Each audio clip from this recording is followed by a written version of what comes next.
possibly confirm that, yes, I'm actually audible and it's not all static this time. Since I seem to be having some technical issues, I guess.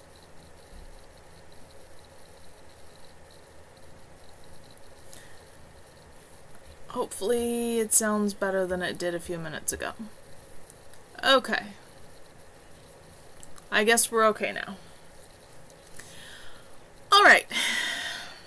Let's give this another shot. Hi, I'm Steph, aka Prism Cat. I'm back to read some more of my fantasy novel Black Wolf, which you can find on prismcat.com/blackwolf. No hyphen necessary, all one word. Or you can put a hyphen in, doesn't matter. It's available there in multiple formats through multiple methods. The Wattpad version is the most up-to-date, although the only really significant difference is, like, the Chapter 6 fight scene. Whatever works for you. Or you can just hang around and keep listening to me read it. I'm going to be sticking with it until I get to the end, and then deciding whether I want to pick up another one of my books and start reading it. Okay, so, hope everybody's doing okay. I know we're all stressed, and life is feeling very weird right at the moment. I hope everybody who can is just staying inside and keeping people safe, including yourselves and your families. Lots of hand washing, you know the drill by now.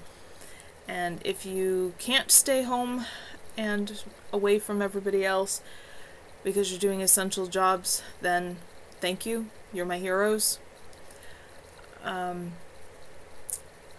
Yeah, that's about all of the PSA I'm going to throw at the start of this. You guys are probably getting sick of hearing it at this point. It just seems to be everywhere. So, we're going back to Haven and getting out of the real world. Out of our version of the real world. And into Jesse's real world. And we're on chapter 41. We're actually about 2/3 of the way through the novel at this point. The sun set ahead of them was gloriously colorful. Andrew watched it with a lingering sadness that it was only she and Jason to appreciate it. There were no cars on this road, so little known, to disturb the peace of the moment. They could simply walk quietly, each lost in their own thoughts, Jason toying with his favorite amethyst. Ahead, she saw orange lights blinking. "Jace, look." He pulled himself out of his daydreams to obey. "Looks like a car." "That's what I thought, too. Has the hazard lights on." A number of times she had picked up extra cash by being in the right place, at the right time, when someone was stranded by car troubles. Both quickened their strides to a walk that was just shy of a lupine trot. It was a minivan, in fact.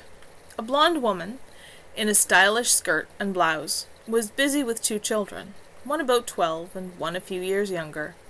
She didn't notice their approach at first. Andre called a greeting. The woman spun around, panic flashing across her face briefly, then relaxing into wariness. "Not a good road to be stranded on," Jason observed. Andre gave him a dark look, then smiled at the woman. "Anything we can help with?" The woman hesitated, then shrugged and said, "My car just up and died on me." "Can I take a look? It might be just something simple." Another shrug, this one followed by a helpless smile. "Please, I unfortunately know nothing about how cars work." "Do you have a flashlight?" Her night sight was good, but not quite that good, and even if it were, she wasn't about to give it away. "In the glove box." The younger child, Andre thought it was a girl, tugged at the woman's hand, sniffling, and the woman made a gesture Andre interpreted as, "Get it yourself." She found it in the cleanest glove box she had ever laid eyes on, and swept it over the dashboard.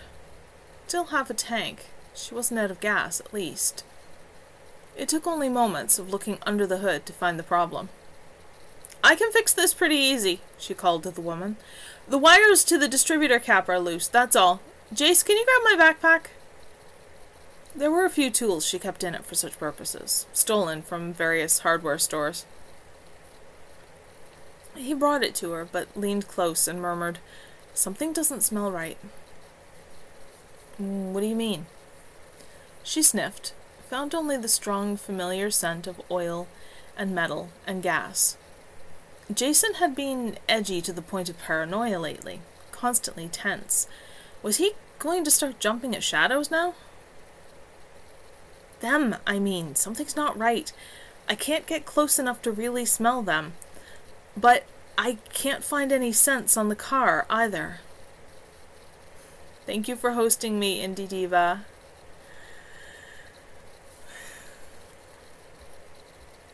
Come to think of it, he was right.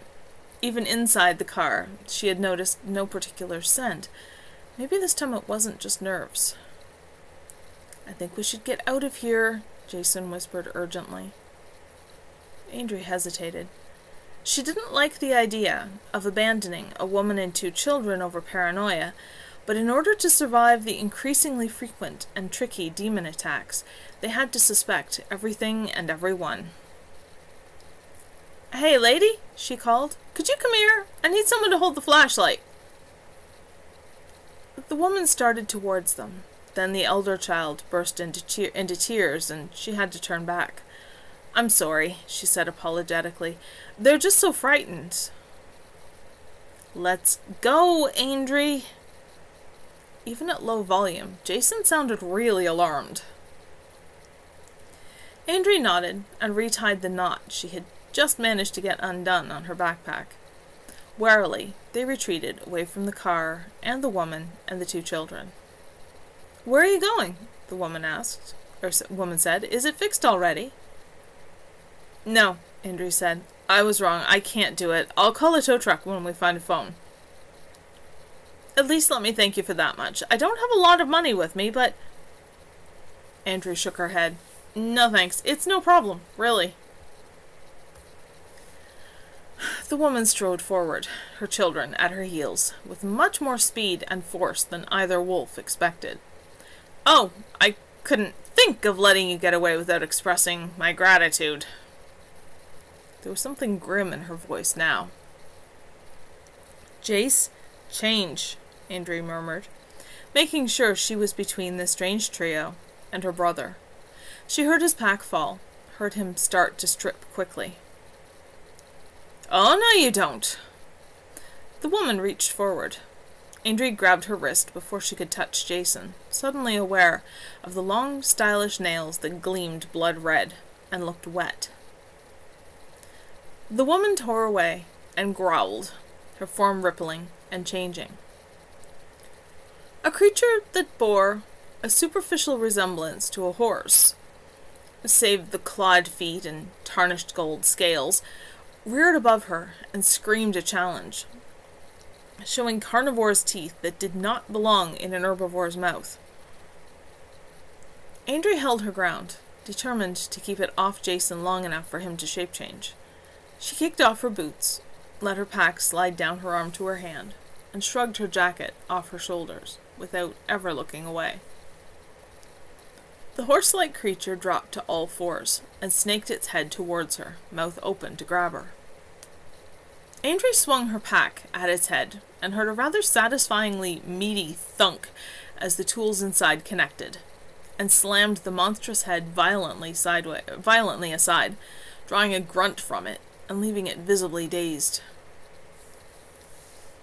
Jason darted forward from behind, ears back flat and teeth bared, to crouch in front of her and return the favor.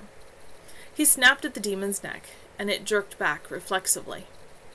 Andrea abandoned her pack and peeled off her clothes as fast as she ever had in her life, and willed herself wolf, while Jason held off not only the demon horse, but 2 smaller demon ponies as well. Aintree launched herself directly at one of the smaller ones as it reared. It toppled over backwards, and by the time they hit the ground, Aintree had her teeth clamped tight around its throat. It squealed and writhed madly, clawing at her. Jason raced over to help and got a mirror grip on its spine from behind. In seconds, it stopped struggling and melted away. Aintree whipped around to face the other two, and they halted just out of reach. Jason shook himself and turned to stand beside her. Deadlock, each pair waiting for the other to move first.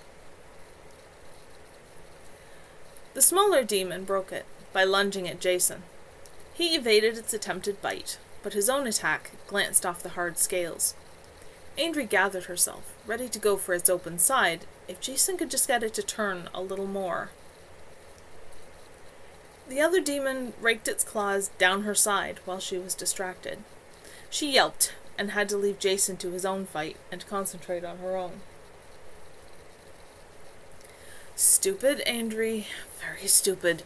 You are not doing well today. Get with it before you get both of you killed. She and the demon horse circled one another, never looking away. It darted towards her again, that deceptively long neck extended, and teeth penetrated fur and skin on her left shoulder, shallowly, scarcely damaging the muscle beneath at all. Inspiration struck. She yelped in more pain than she really felt, and stumbled. When she caught her balance, she kept her left forefoot tucked up under her body.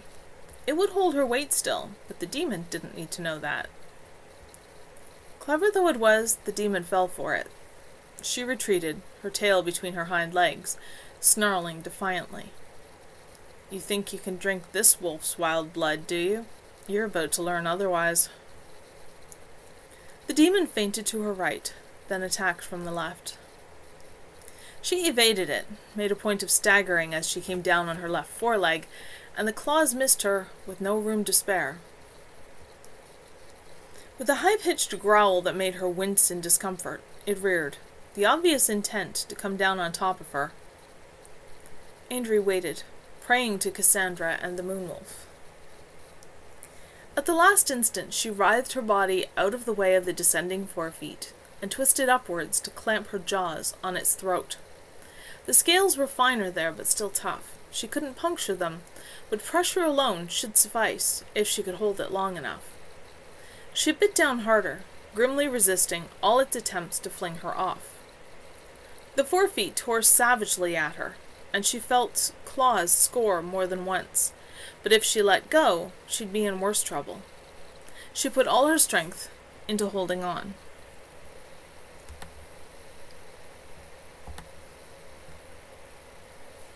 Sorry, something just glitched on my Twitch site, and if that happens, I can't see if anybody's talking to me.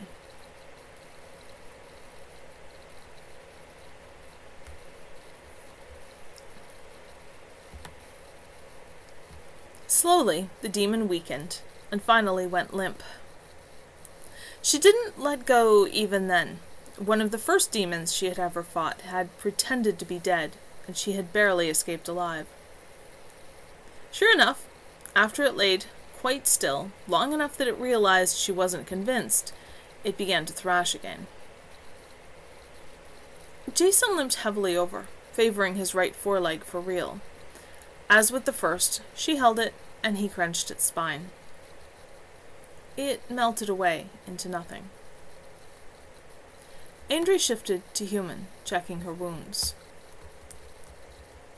Only one shallow bite, mostly claw marks, and since the faint cold fire she could feel was... Did Twitch as a whole just go down?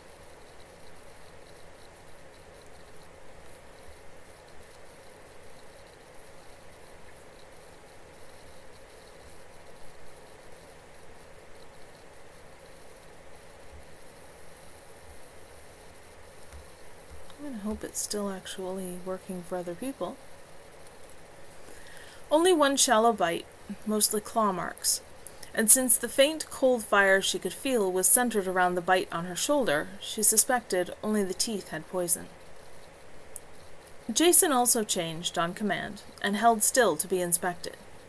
He, unfortunately, had a much worse bite on his right forearm, but otherwise, like hers, they were all claw wounds, and none were serious.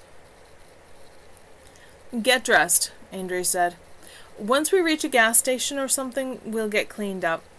Right now, since we can both walk, let's get out of here." 2 demon attacks ago, or maybe 3, they'd had a narrow escape when another demon appeared on the battleground, just when they thought they were safe. Better to get away from here. They followed the road in the direction they had been going, in hopes that civilization might be closer than they knew it was behind them. Exhausted, injured, though at least they had escaped with little poison this time, even a short distance was going to feel like a very long way. Andre prayed that they'd have enough time to recover before the next attack. The intervals grew ever shorter. If they came much more quickly, the demons would soon win simply by exhausting them and wearing them down by inches. "That can't happen," she vowed to herself. "We'll survive. This can't go on forever. Maybe we'll find Mom or Jess soon."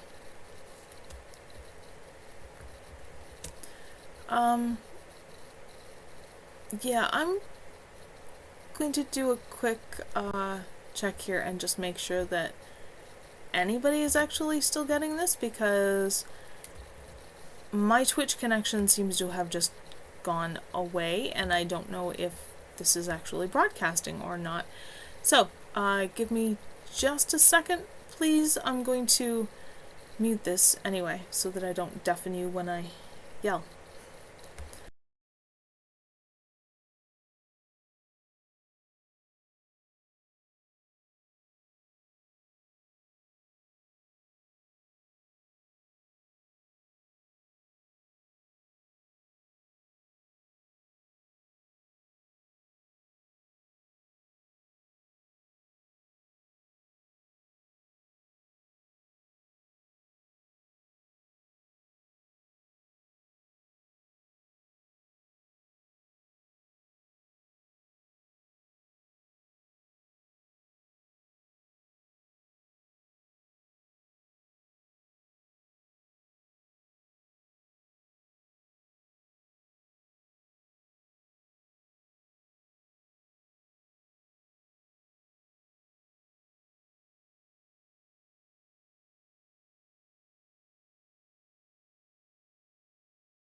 Okay, I guess the glitch was, I don't know, maybe my computer, my particular connection to it. I have no idea, but it looks like there was never actually an interruption, so I don't know.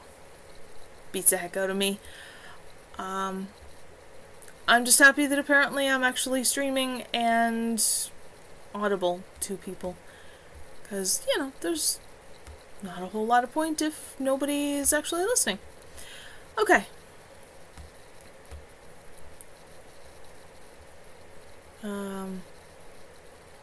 Oh, okay. So maybe the internet just overloaded really badly? Sorry about that, hon.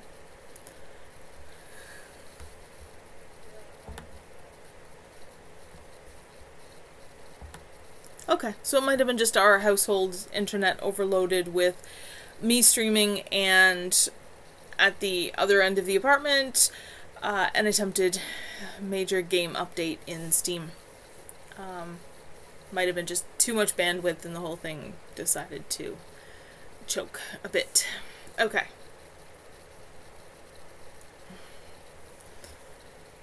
Very sleepy kitty cat beside me over here too. Not a care in the world. Okay, 42. Footsteps on the stairs. We don't need another internet upgrade. We've already got, like, unlimited data and whatever odd else.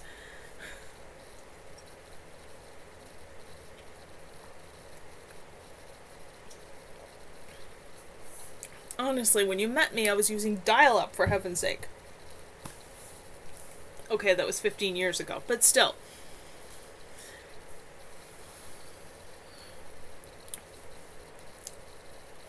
"42. Footsteps on the stairs drew Jess's attention away from a rather interesting novel Shane had handed him, in response to yet another growl of boredom. He was at least capable of functioning for brief periods, but he tired annoyingly easily, which made it difficult to do much. Those weren't Gisella's footsteps, or Shane's, or Kevin's, he thought, frowning. Gisella's voice was audible, with the door ajar, to let Hob in on his frequent visits. "Bane, get back down here! Jess is off limits!" "Not to me he isn't," Bane retorted, and there was just enough growl in his voice to be a warning, though not an actual threat. "This is pack business. Back off." Jess closed the book with hands that trembled and set it carefully on the floor next to the love seat before sitting up, legs crossed, facing the door. "Bane, this needs to be taken care of." Pack instinct howled at him that the alpha wolf was certain to be angry at him. That was bad. Almost anything was better than that. Reason utterly failed to silence it. Shivering, he laced his hands together in his lap and tried to slow his breathing down. At least he was in mage silks. If Bane showed any signs of aggression, he could change and show his throat. Bane went so far as to rap lightly on the door before opening it, which was a good sign. As soon as he came in, Jess dropped his gaze and heard Bane close the door.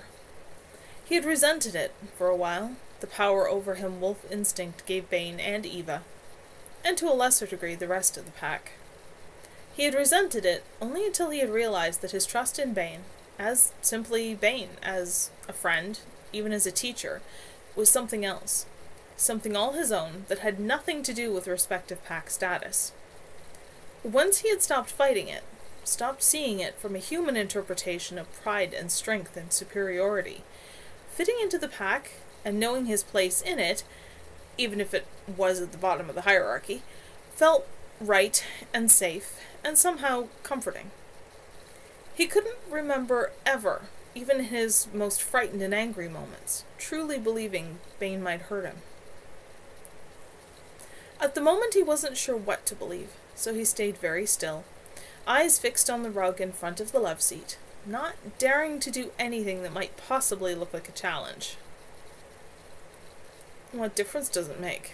a small, logical part of his mind asked coldly. "You ran away from the pack, cut yourself off from them, so what if he thinks you're challenging him? You aren't part of the pack anymore." Pack instinct completely disregarded it.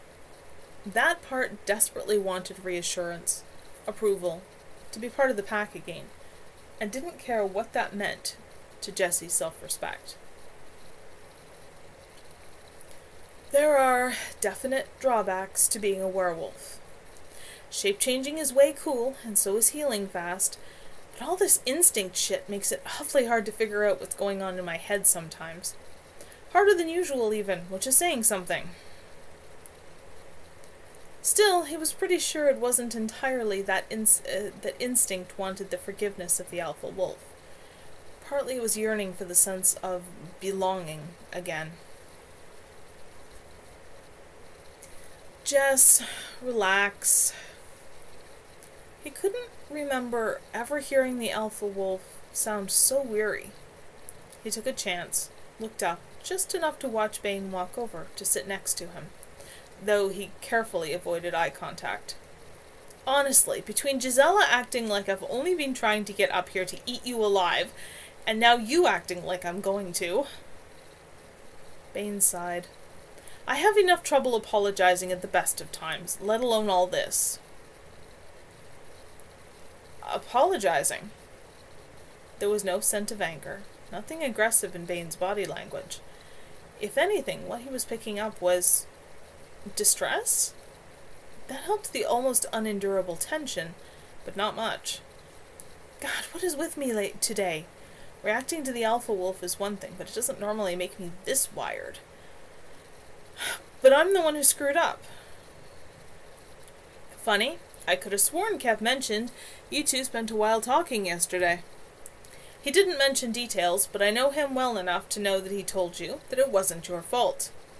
You admittedly didn't react in the smartest way, but you had reasons for the way you did react.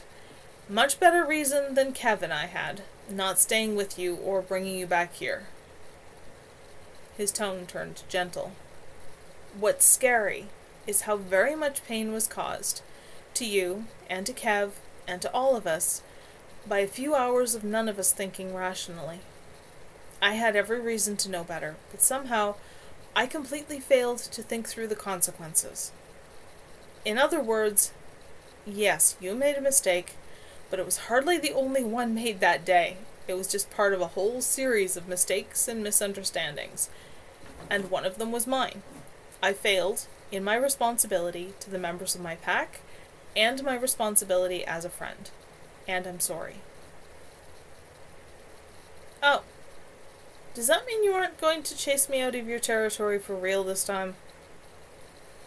I'm not in the habit of chasing my pack out of my territory. Which means I'm still part of the pack, Wolf Instinct sang joyfully. Everything's okay now. Learned reflexes of paranoia and insecurity weren't banished quite so easily. For real? I apologized. Don't push it, Wolf Cub. There was no anger in it, though. I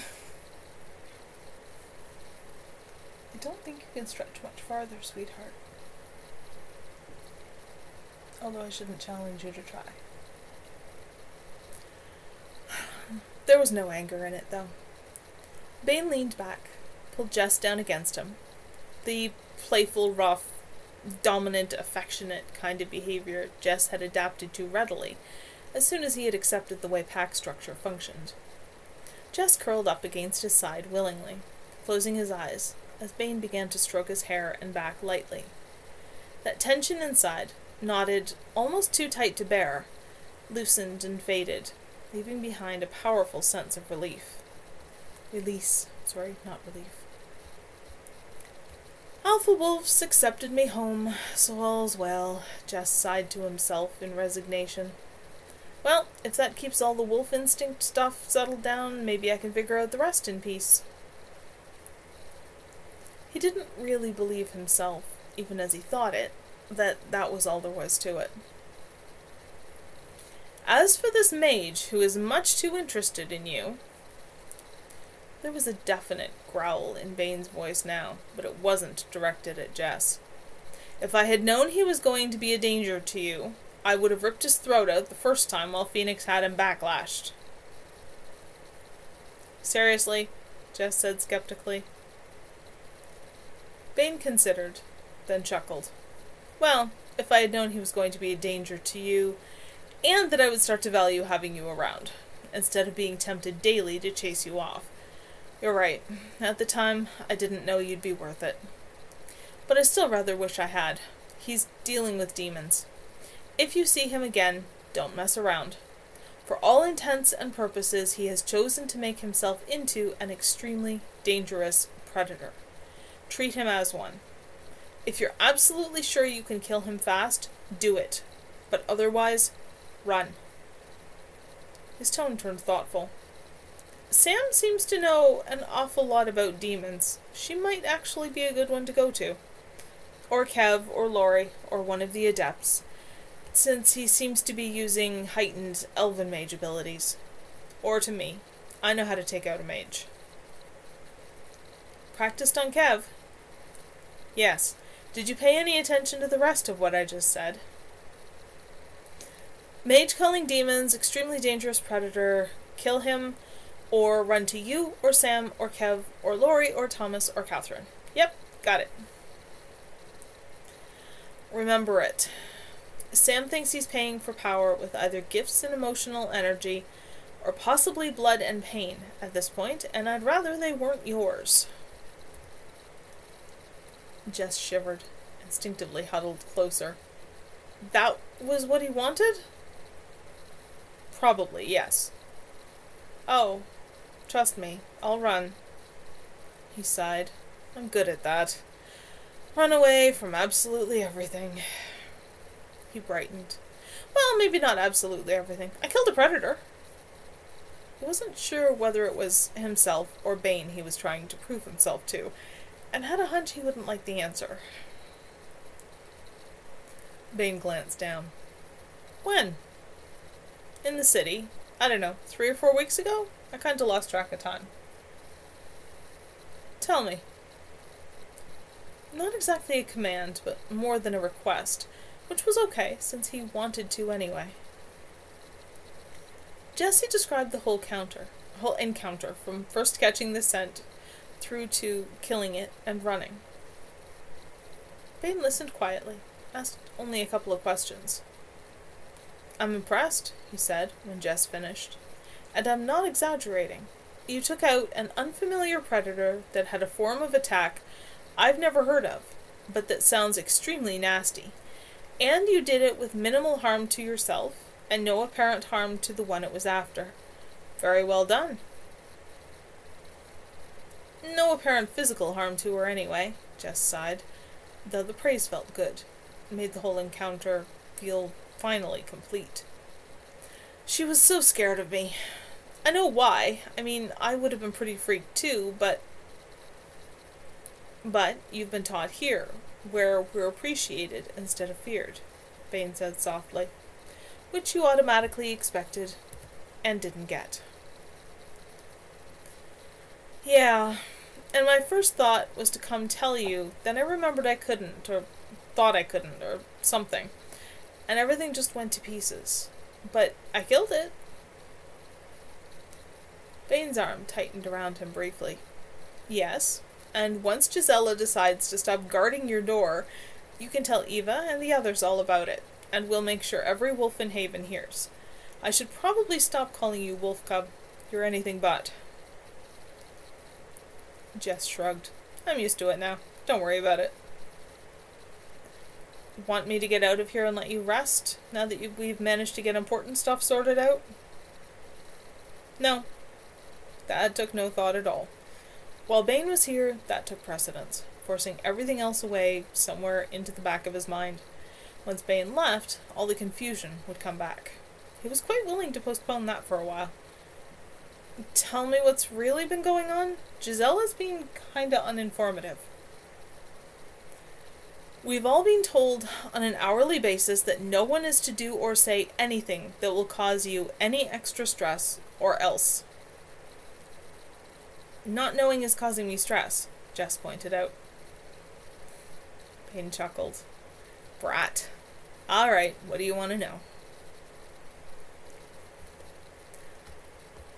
43.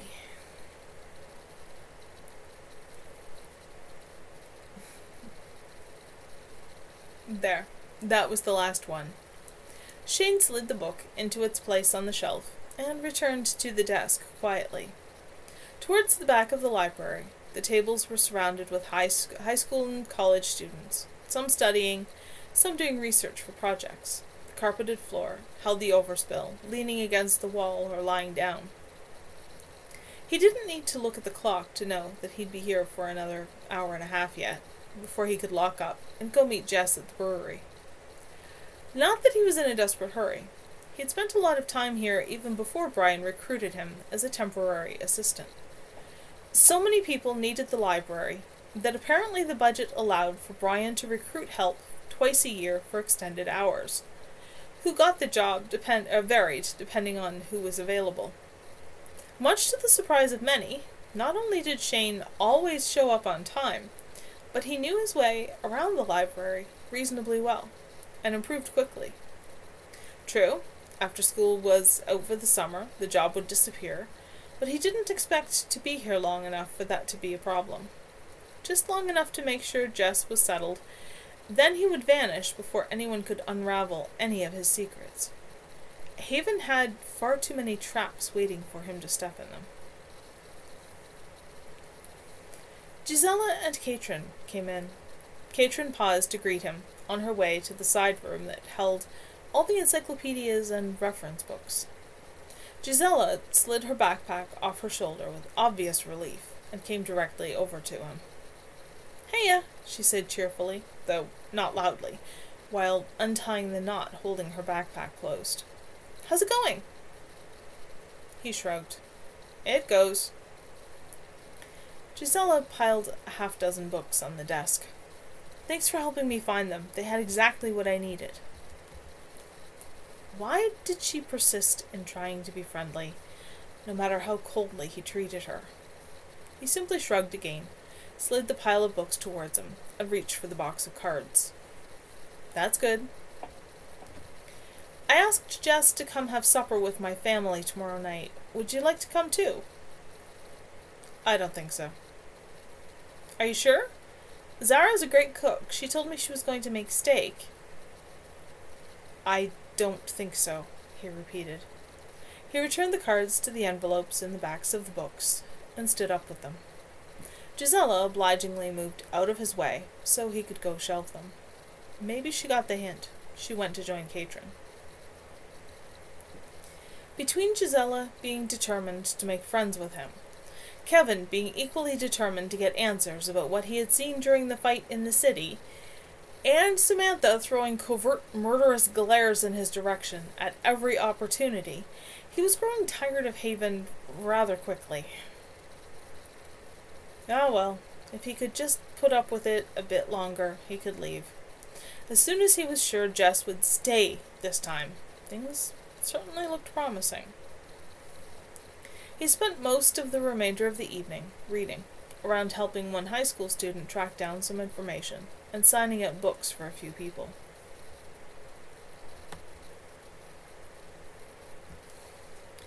Afterwards he checked that the lights were off and the door locked, and walked to the brewery.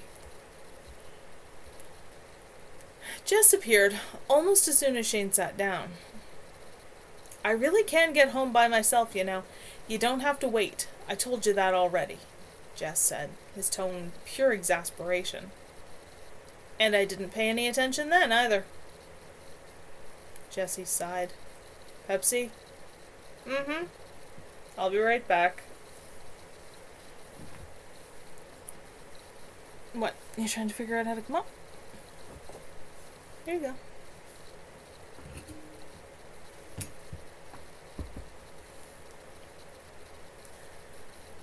The brewery was fairly empty for 9 o'clock on a Thursday. Shane closed his eyes, listening to the murmur of voices from the few tables occupied. The quiet was rather soothing, in fact. It was like wind teasing the waves, voices singing harmonies to it and each other. "Want anything else?" Jess asked, drawing him out of the fantasy before he could sink into it any more deeply. Shane shook his head, took a swallow of the glass of cola in front of him, and banished the brief flash of longing and homesickness. "I'll yell if I want you." "I'm sure you will." He left to see to another table. He concentrated on his drink, on the ice cubes and the bubbles, and tried hard not to think about anything else. Haven was very different from his home, and yet in some sense it felt very similar. That was another reason why he'd have to leave. It was too hard to keep the memories away here. Someone slid into the chair across from him. He looked up, ready with a retort that would cut like an ice-frosted whip, but it died unspoken when he recognized Samantha. Now what? "Yes?" he said coolly. "What are your intentions towards Jess?" Samantha asked bluntly. "My own business and his." "Jess has been hurt enough. I don't want it to happen again." "We're in agreement on one point, then." How much did she know? He couldn't recall ever seeing her before, but that meant little. It was possible, barely, that she was another survivor. Did that make him responsible for her too? He decided it didn't. Just trying to get Jess straightened out took enough effort. It's hardly keeping him from being hurt to encourage him to stay on the streets. Shane reached out and pinned both of her wrists to the table. Don't you dare tell me how to look after Jess, he told her, matching the coldness of her voice as well as the low volume. I helped him in the only form he could accept by the time I found him. I have put myself through hell you can't possibly understand in order to do it. I chased him off the fucking streets, and you and your friends chased him right back onto them, so I'd be real careful who you're accusing of what. She jerked her hands free. A threat? He didn't have a chance to reply. Jess slapped a hand down in the middle of the table, startling them both. Somehow I don't think this is a friendly chat, he said quietly. I'd rather two of my best friends didn't argue at all, but if you really must, don't do it here. No one's arguing, Jess, Samantha said, getting to her feet, her eyes never leaving Shane's. We were just confirming where we all stand. Jess growled, low in his throat. On the same side, I hope. So do I, Samantha said. See you later. She turned and walked away. Was it an argument? Jess asked Shane. Shane shook his head. Just a slight difference of perspective. Uh-huh. Will it help if I ask you not to fight with her? Fine by me, as long as she leaves me alone. Jess sighed. I thought I was supposed to be the one who's messed up and paranoid. I guess it's the best I can hope for. At 11, Jess finished work, and they walked home together. Jess told him all the local gossip he had picked up tonight. The brewery tended to be a focal point for the whole community, and its employees always seemed to be the first to know things. Most of it meant little to Shane, who didn't care about the few whose names he even recognized, but he listened anyway, out of long habit. Besides, it filled in the silence between the village and the house, and kept Jess from asking any further about the brief conversation with Samantha. The house was, for the most part, dark and quiet. They saw no one on the way upstairs. Light glowed from Kevin's open door, brightening the way up the final flight of stairs more than either of them really needed. Shane hoped Kevin would just keep doing whatever he was doing and leave him in peace for once. No such luck. Shane hardly had time to get comfortable on the window seat, and Jess not even enough time to choose music to put on, before Kevin knocked on the door. Heya, Jess greeted him amiably. Queensrÿche okay, Shane? Sure, whatever. What's up, Kev? Jess perched on the arm of the love seat. The elf leaned against the doorway and held up a trade paperback with a bright circular design on the cover. I found a book you might want to read, since you're always interested in magic history. Someone took a long look at the myths and legends and folk tales of mundanes and magic folk, and is trying to make a case for there having once been more than 4 races, and other forms of gifts that we no longer see, or at least recognize, especially air and water to balance earth and fire. It's really fascinating. It sounds it, Shane said dryly, resolutely ignoring the clenching in his stomach. Kevin was too persistent and too intelligent. If he kept trying, he was sooner or later going to figure it out. So why don't you go read it? Kevin crossed his arms and looked at him thoughtfully. You know, one of these days you might actually say something civil. I will probably faint from sheer astonishment when it happens, but I am optimistic enough to believe that it isn't impossible.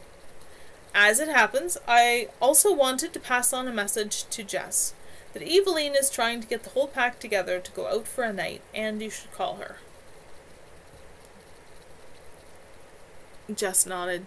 Thanks, I'll give her a call tomorrow. You're very welcome. There are fresh cookies down in the kitchen. Get 'em while you can. And if I don't see you before tomorrow night, have fun with Helix. Thanks, Jess repeated. Good night. Night, Jess echoed, and Kevin left. Can't you relax just a bit? The wolf said wearily. I swear to you, it's safe, one mistake aside. No one's going to kill you if you act a little less hostile. Relax. Oh, it would be so sweet to be able to relax. Your friends are your friends, not mine, and I'd prefer to leave it that way. Tell them to get the hint and back off, and I will be less hostile. If they would stop asking me nosy questions that are no one's business but mine, I might even be able to go as far as polite, but I don't think that will happen this century.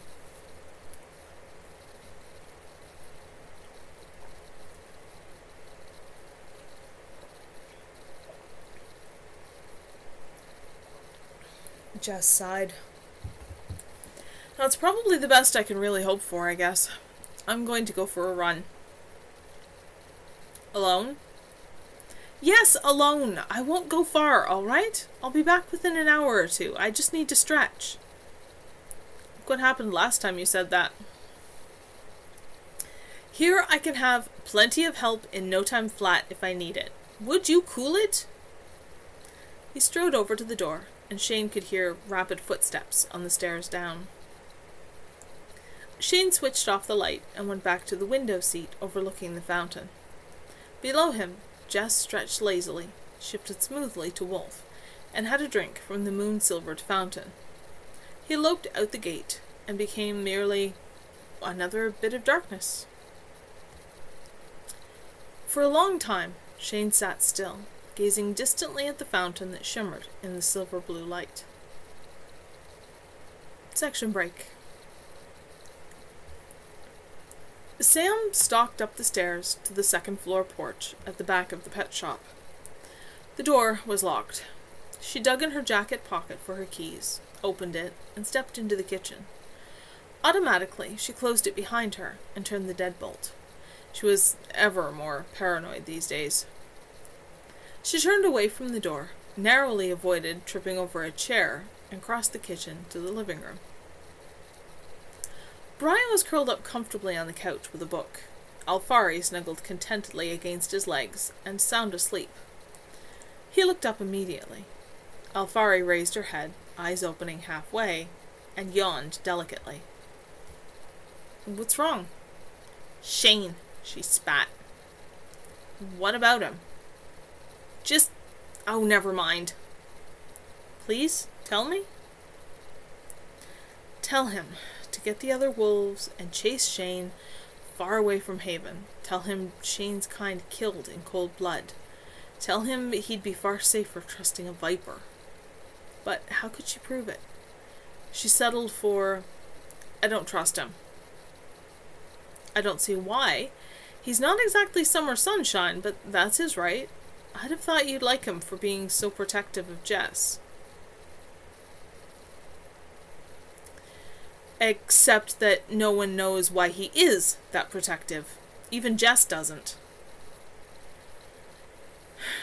Brian considered that, stroking Alfari absently. Don't take this the wrong way, he said finally, but no one knows why you're so protective of Jess, yet no one doubts you have good reasons of your own. She flushed. That's different! Not from here. You know me. You don't know anything about him. There was a time I didn't know you, but I decided it was worth trusting you anyway. I know that Jess trusts him absolutely, and did when he didn't trust any of us, and that Jess knows him better than we do, even if he only knows as much about Shane as I know about you.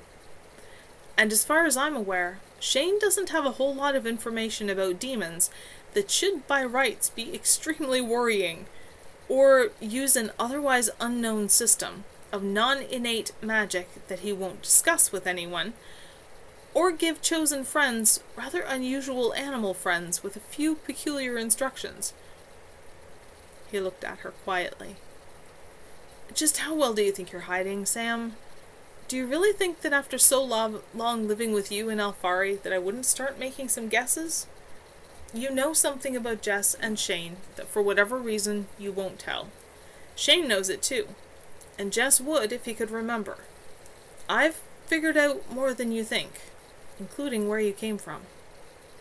Don't say it! Don't say it out loud, please, ever, for Jess's safety.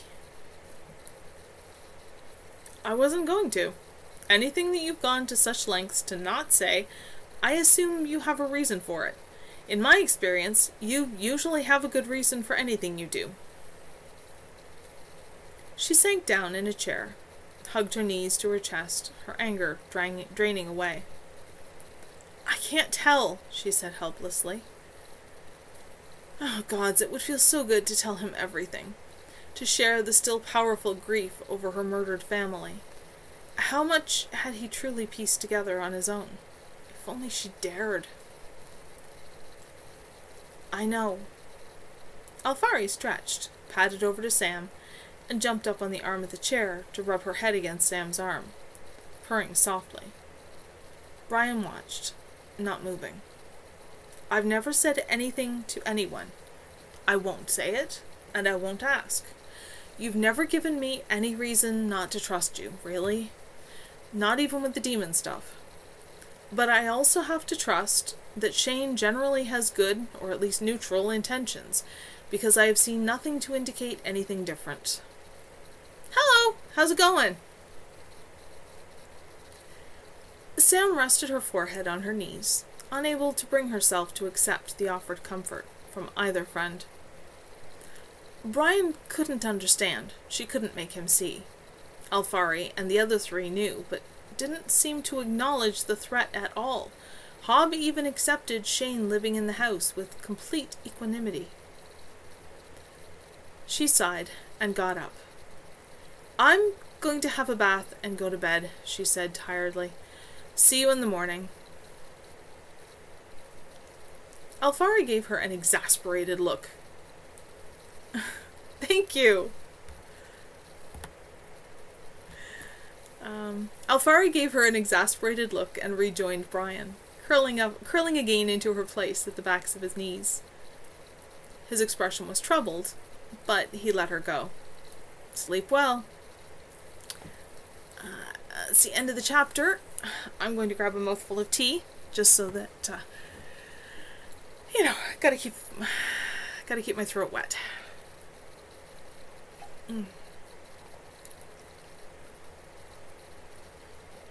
And what's life without tea, right? Maybe it's just a writer thing. Hey, sweetheart.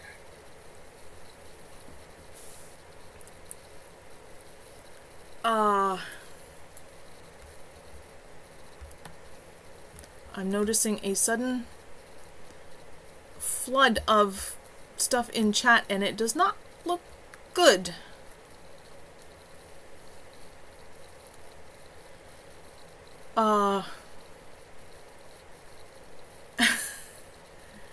Okay, I don't know who the heck you are. That is absolutely not acceptable at all. That's not even a timeout. That's like a permanent ban. I don't need you around if you're gonna say things like that. Also, hi Sarah. No, I can't show my feet. This is not a good setup for tying myself into knots. Sorry, it's a little bit makeshift. Alright. Where was I? Oh yeah. Okay. I just had a cat climb over or past me while I was distracted, apparently. Now I guess I'm catless. Now what will I do with myself? End the stream because I can't tie myself into a knot and show my feet? No. Am I streaming somewhere else? No, just here on Twitch. I am uploading the videos afterwards onto YouTube, just for anyone who misses it, or people who don't do Twitch, or because they'll stay there longer than they will here. No, I am not doing anything private, and if you keep asking, then I'm going to ban you as well. The point of this is that I am reading for anybody who wants to drop by, not so one person can get their jollies, and honestly, I'm just not interested. No, this is the only place I'm streaming. No, you don't get to tell me to chill if you're going to persistently nag at me to do something that I said. No, you can't see my feet at all. That is not on the table. That is not why I'm here. If that is the only thing that you want, I suggest you go somewhere else. This is getting ridiculous. I'm really tempted to. Honestly.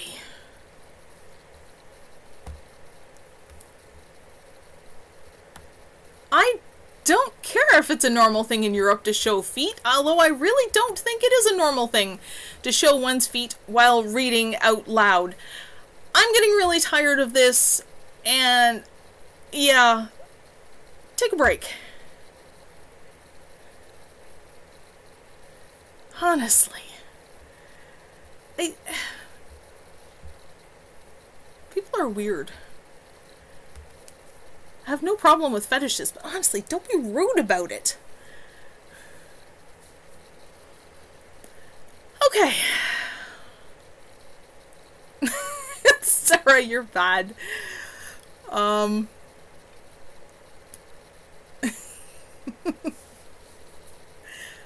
Okay.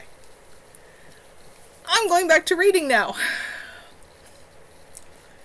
And apparently I have... What did it say? 4 viewers. Cool.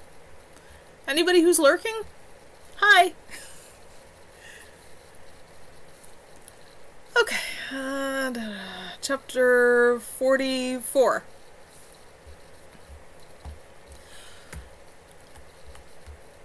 Rebecca shook mud off her paws, stepped up on the front porch, and shifted to human. On still muddy bare feet, she went inside. It had been a short run. It wasn't nearly as much fun when the moon was dark. Are you coming back up or what? From the living room, she heard Moira's voice, chanting. Rebecca frowned, trying to make out the words. Neither English nor French, she realized in sudden anger. She strode into the living room and jerked the terrified white cat out of Avril's hands an instant before Moira's knife descended. The blade came away with fur on it, but no blood. The cat yowled, scratched her arm, and bolted for the shadows behind the couch. Are you seriously trying to tell me you cannot jump up on the bed without using this as a step? God, you're so dramatic. Within the pentagram, painted on the black silk, stood a tall woman, whose delicately scaled skin was covered only by... The Moonblood stuff is a slightly older version. I've been revising it, but it's mostly pretty much the way it is now. Just some very small tweaks. And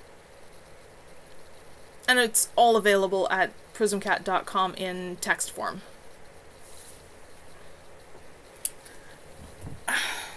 Come on. Come here. At least say hi to people. Say, hi everybody, I'm Corey. Silly rugrat.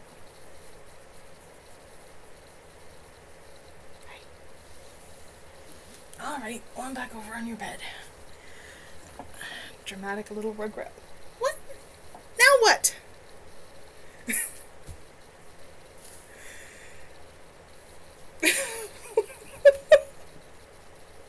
Between him and the old dude is trying to tell me that he can't get anywhere without using the spot I'm sitting as a step. And, oh, good lord, you guys are so dramatic. Come here, old dude.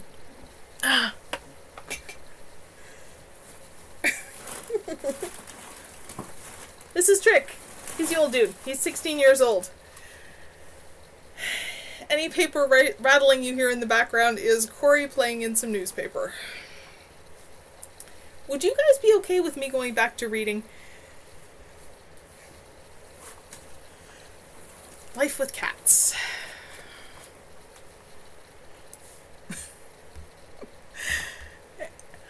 I don't know if my viewership tripled, but hey, everybody loves seeing cats on screen, right? Okay, where was I?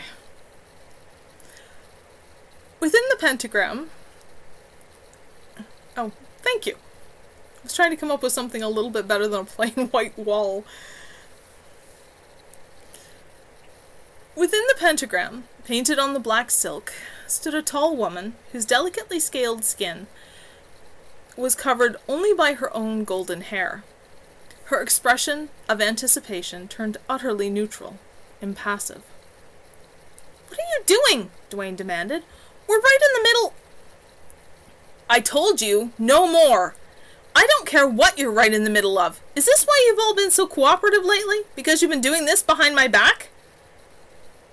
Moira winced away, but Avril stood very still, arms crossed, lips pressed tight together. "It isn't at all reasonable for you to be giving commands that don't relate directly to you," the witch said. "We aren't promising the coven to anything. We've been taking care of everything ourselves." Rebecca snatched up a glass of what smelled like wine and flung it at the large mirror on the wall. Both shattered dramatically, spreading bright shards and red liquid all over the floor. "I lead this coven. You do as I say." "We're going to keep doing it. We just have 3 options how.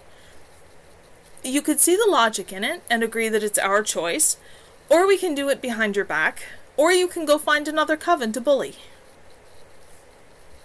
Rebecca stared at her, shock driving the anger away, turning it into ice. "Excuse me? Find another coven? I formed this coven." Dwayne shrugged. "It would amount to the same thing if we all left you. Don't make us do that, Becky, please." Again, this was all happening again. Rage surged, hot and blinding. She'd kill them all for this insult. No, she'd lost her temper completely the first time, in fury at the sudden betrayal. It had gained her absolutely nothing, and in fact, she suspected it had been a major factor in Bain's decision to intervene long-term, costing her Kevin permanently. She'd be stupider than a human to make the same mistake twice. "Hey, dude. Why don't you settle down and stay?" Very likely, the consequences of their own actions would turn out to be sufficient revenge. Clearly, there was nothing further she could do to influence matters. It seemed they had chosen their course, and very likely would only accelerate along it, passion and zeal overwhelming any caution or reason, until it came back to bite them. But she didn't have to stay here and watch it happen, or be part of it. "Fine. I don't know how long you think you're going to last with only Carl to protect you, but have a good time with your demons. May they eat the lot of you." She turned away and climbed the stairs 2 at a time to her room. Her large, bright-patterned shoulder bag was in the closet. She stuffed into it such things as she would need right away, closed the door behind her, and went back downstairs. "Say hi to everybody, Trick." Yeah. "Please, Rebecca, don't go," Moira said entreatingly. "Since my authority apparently counts for nothing anymore, I'm hardly going to hang around and be insulted." She reached behind the couch, caught the cat by the scruff of the neck, and dragged it, struggling, out. She wasn't about to leave it here so they could finish their ceremony in peace as soon as she was gone. Without another word, she left the house, grabbing jacket and shoes on the way. Outside, it was harder to hold the cat. "Stream froze? I hope not." Did you see Trick at all? Trick's been on my lap for the last... Why is it gone all staticky?"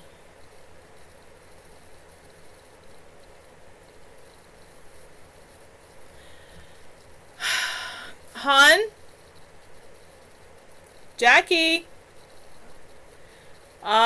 Stream has gone extremely broken.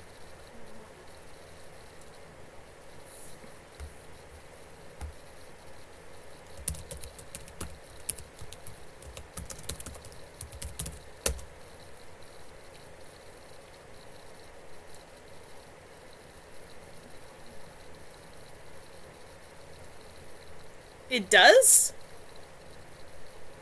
It doesn't from here. Oh, there we go. Now it looks okay.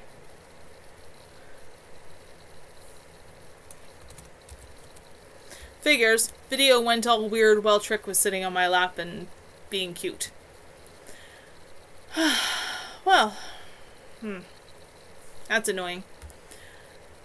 On the other hand, the whole internet is getting an awful lot of use these days, so who knows?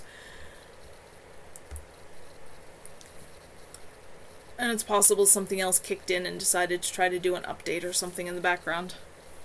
That happened earlier. Outside.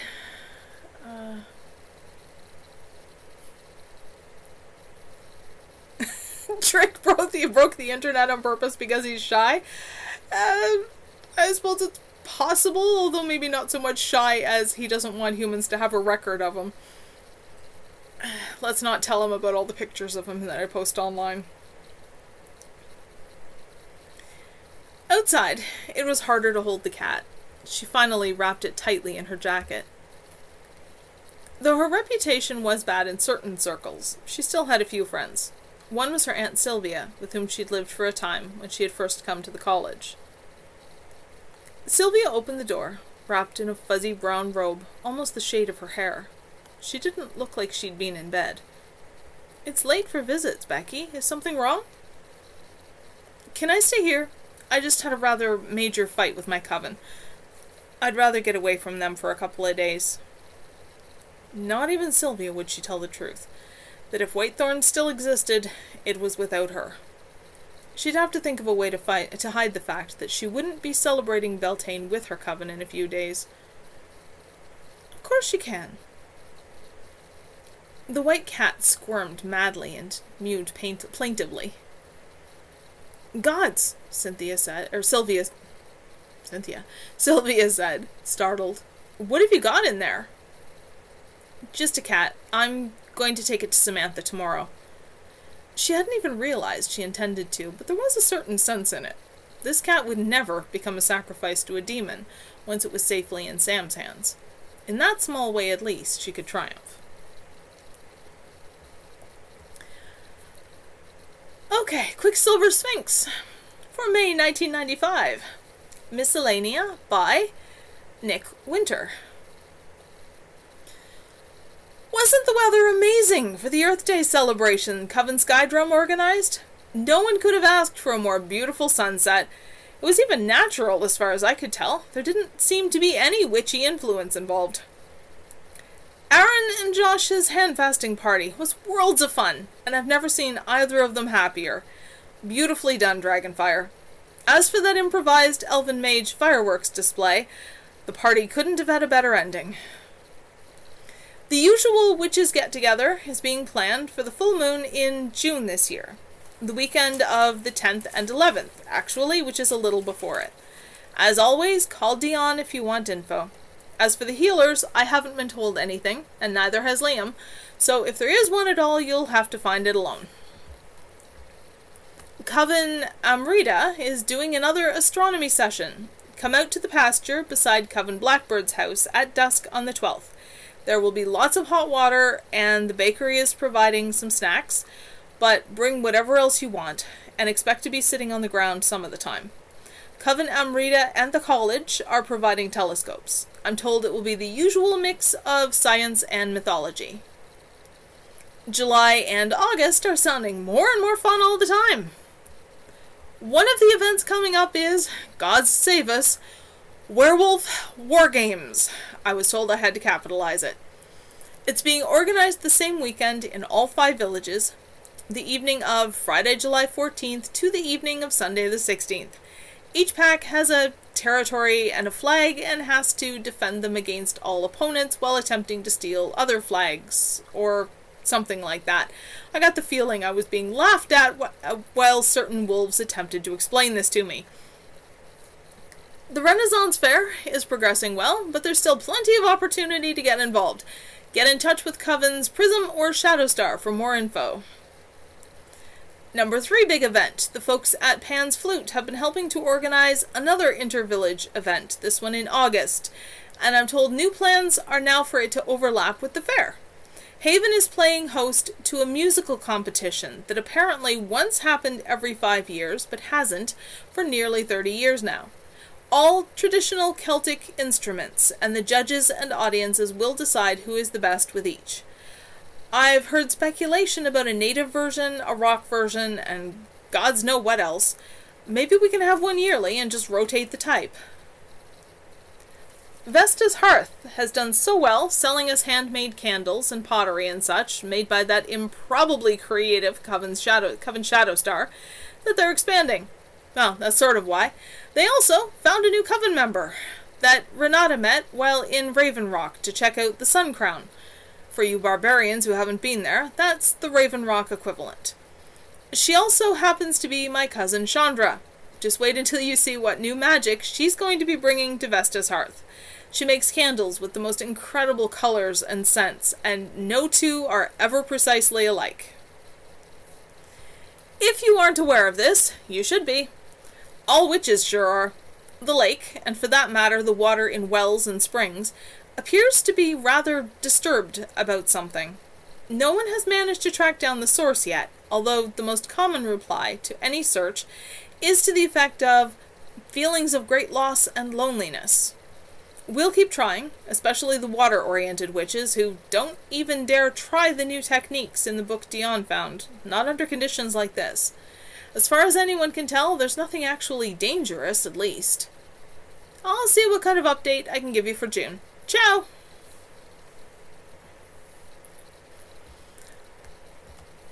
"45. How long have I been on? A little over an hour. I can keep going a bit more. Sleepily, Patrick opened his eyes and smiled in contentment. Gently, he ran a hand down the curved side of the woman lying next to him. Human, ungifted.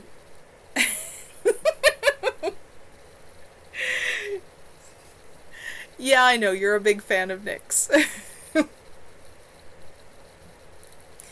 Human, ungifted, much too strong-willed to break easily, she was no use to him as prey, but he had noticed her anyway, the strong sensuality she broadcast in every gesture, every shift in her expressive features. She carried somewhat too much flesh on her bones to fit society's current opinion of beauty, but any man who couldn't see what this woman had to offer a lover deserved to miss out on it. The light of the setting sun washed over her tanned skin, her shoulder-length brown hair, tinging it all with crimson, picking up highlights not present in artificial lighting. He thought she might even have been willing, even for only the few days he'd be here in this city. He might not have needed the mental suggestion that had ensured she couldn't reject him. Yeah, I know. Hiss, growl, definitely boo at Patrick. She stirred, moving towards his hand with a small, contented noise, and rolled onto her back to look up at him with a warm smile. Patrick lowered his head to kiss her, hand caressing her ample breasts, the soft roundness of her belly. Oh God, I wish I could just stay here with you, but I'm supposed to be at work. I'm on the night shift this week. After tonight I have the weekend off, though. He considered charming her into forgetting about other obligations, but he had enjoyed the days so much, she didn't deserve that. He could make sure she kept coming back to him until he moved on, though. "Tomorrow," he murmured, "I'll take you out to dinner, and afterwards we can pick up where we left off." "Sounds wonderful." She stretched, which did fascinating things to her profile, and after a last kiss, untangled herself. "You can stay here if you like. It'll save you looking for a hotel." She smiled again. And I'll know where you are. So generous, so trusting. It took almost no power to nudge her into the offer. Thank you. She vanished into the bathroom. He stayed where he was, uninterested in the details of her personal hygiene, no matter how much he appreciated the results. He watched her dress, noted the flirtatiousness of every move, the sexiness of the black lace underwear that no one else would see, but he would know was there. Vivid fiery red would suit her, too. He made a mental note to see about getting her some, so he could see her in his colors. Only after she left did he bother to get up and find his clothes. Master? Sakyle said tentatively, peeking in the door. Yes? I have a message for you, Master, from a greater one than I. It asks that you call it here to speak to you. It has an offer for you, and says it would be best to discuss it with you personally. This was a new development. He couldn't recall any demon ever initiating an exchange before. I need its name. I've been given that to give to you, Master. More and more interesting. What could a demon want so badly that it would give him its name and thus a great deal of power over it? Normally he didn't bother with trivialities like pentagrams, but given the irregularity of this situation, he headed for the kitchen and rummaged around.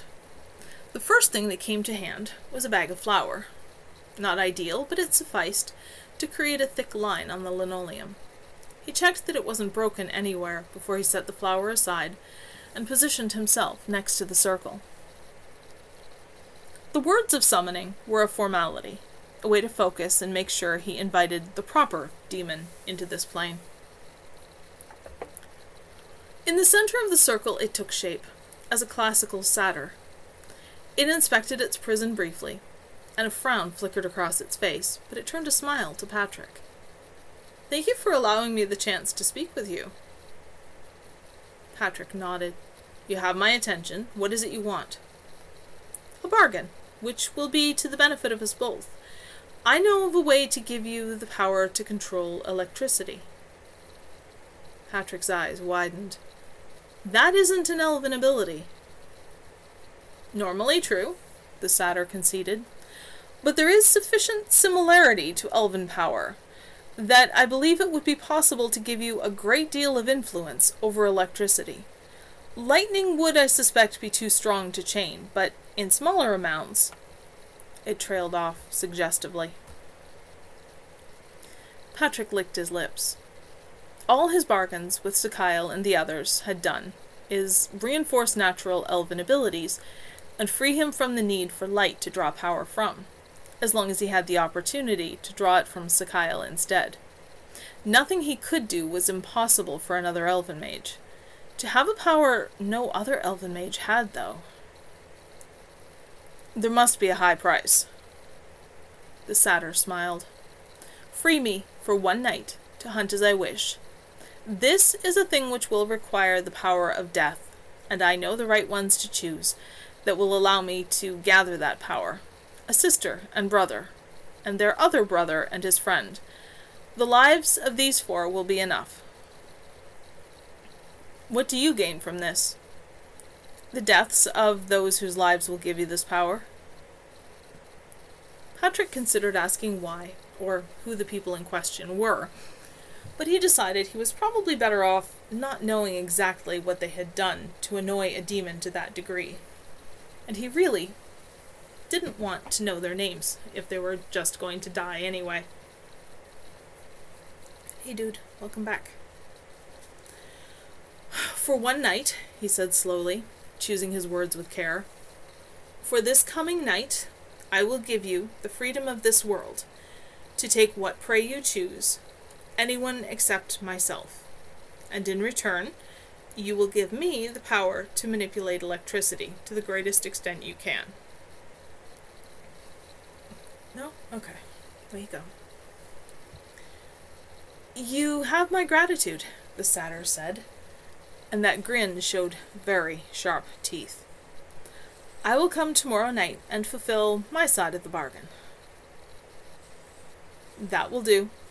Patrick nodded in satisfaction. Go. The satyr immediately vanished from the pentagram. Patrick looked down thoughtfully at the flour all over the floor, then sighed and fetched the broom to clean it up. He had no desire to keep walking through it from now until Pamela came home, and it was less effort than convincing her to do it without asking questions.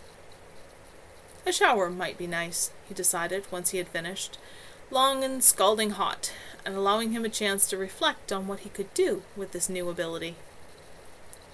Somewhat belatedly, he wondered whether he should have declared the Leoran mage, the annoying human, and the black wolf off limits as well. He considered that while he turned on the water and stripped. Nah, he concluded, as he stepped into the steaming water. What were the odds, realistically, that of the 6 billion people in the world, any of those 3 would be among the ones this demon wanted? And if by some astronomical chance they were, well, it would be disappointing to be denied a satisfactory revenge, but knowing that their deaths had contributed to his power so directly would go a very long way towards making up for it.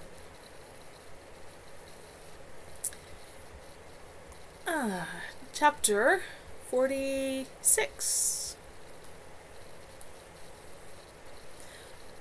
Wearily, the 2 wolves loped along the deer trail, each carrying a backpack. They could make much better time fur form, and after the alarmingly frequent demon attacks of late, they wanted to keep moving as much as they could. Although, where it was they were running to, Andry had no idea. She couldn't recall ever having been so very exhausted, right down to her bones. You okay, hon? All too often she was certain Jason was going to lie down and not get up, and that only the lingering hope of finding Jess kept him moving. The deer trail came to a lake, a rocky shore that sloped sharply down to the water 2 feet below. Andry let go of her pack and scrambled down to the edge for a welcome drink. Jason plunged his muzzle into the water beside hers, lapping fast as a cat with cream. She nipped his ear to remind him to slow down before he made himself sick, and he reluctantly obeyed. She caught a glittering out of the corner of her eye, and raised her head again to look. No, nothing she could see. It was only the glint of starlight and cottage lights, and the thin crescent of the very young moon on the ripples farther out on the lake. She lowered her head back to the water.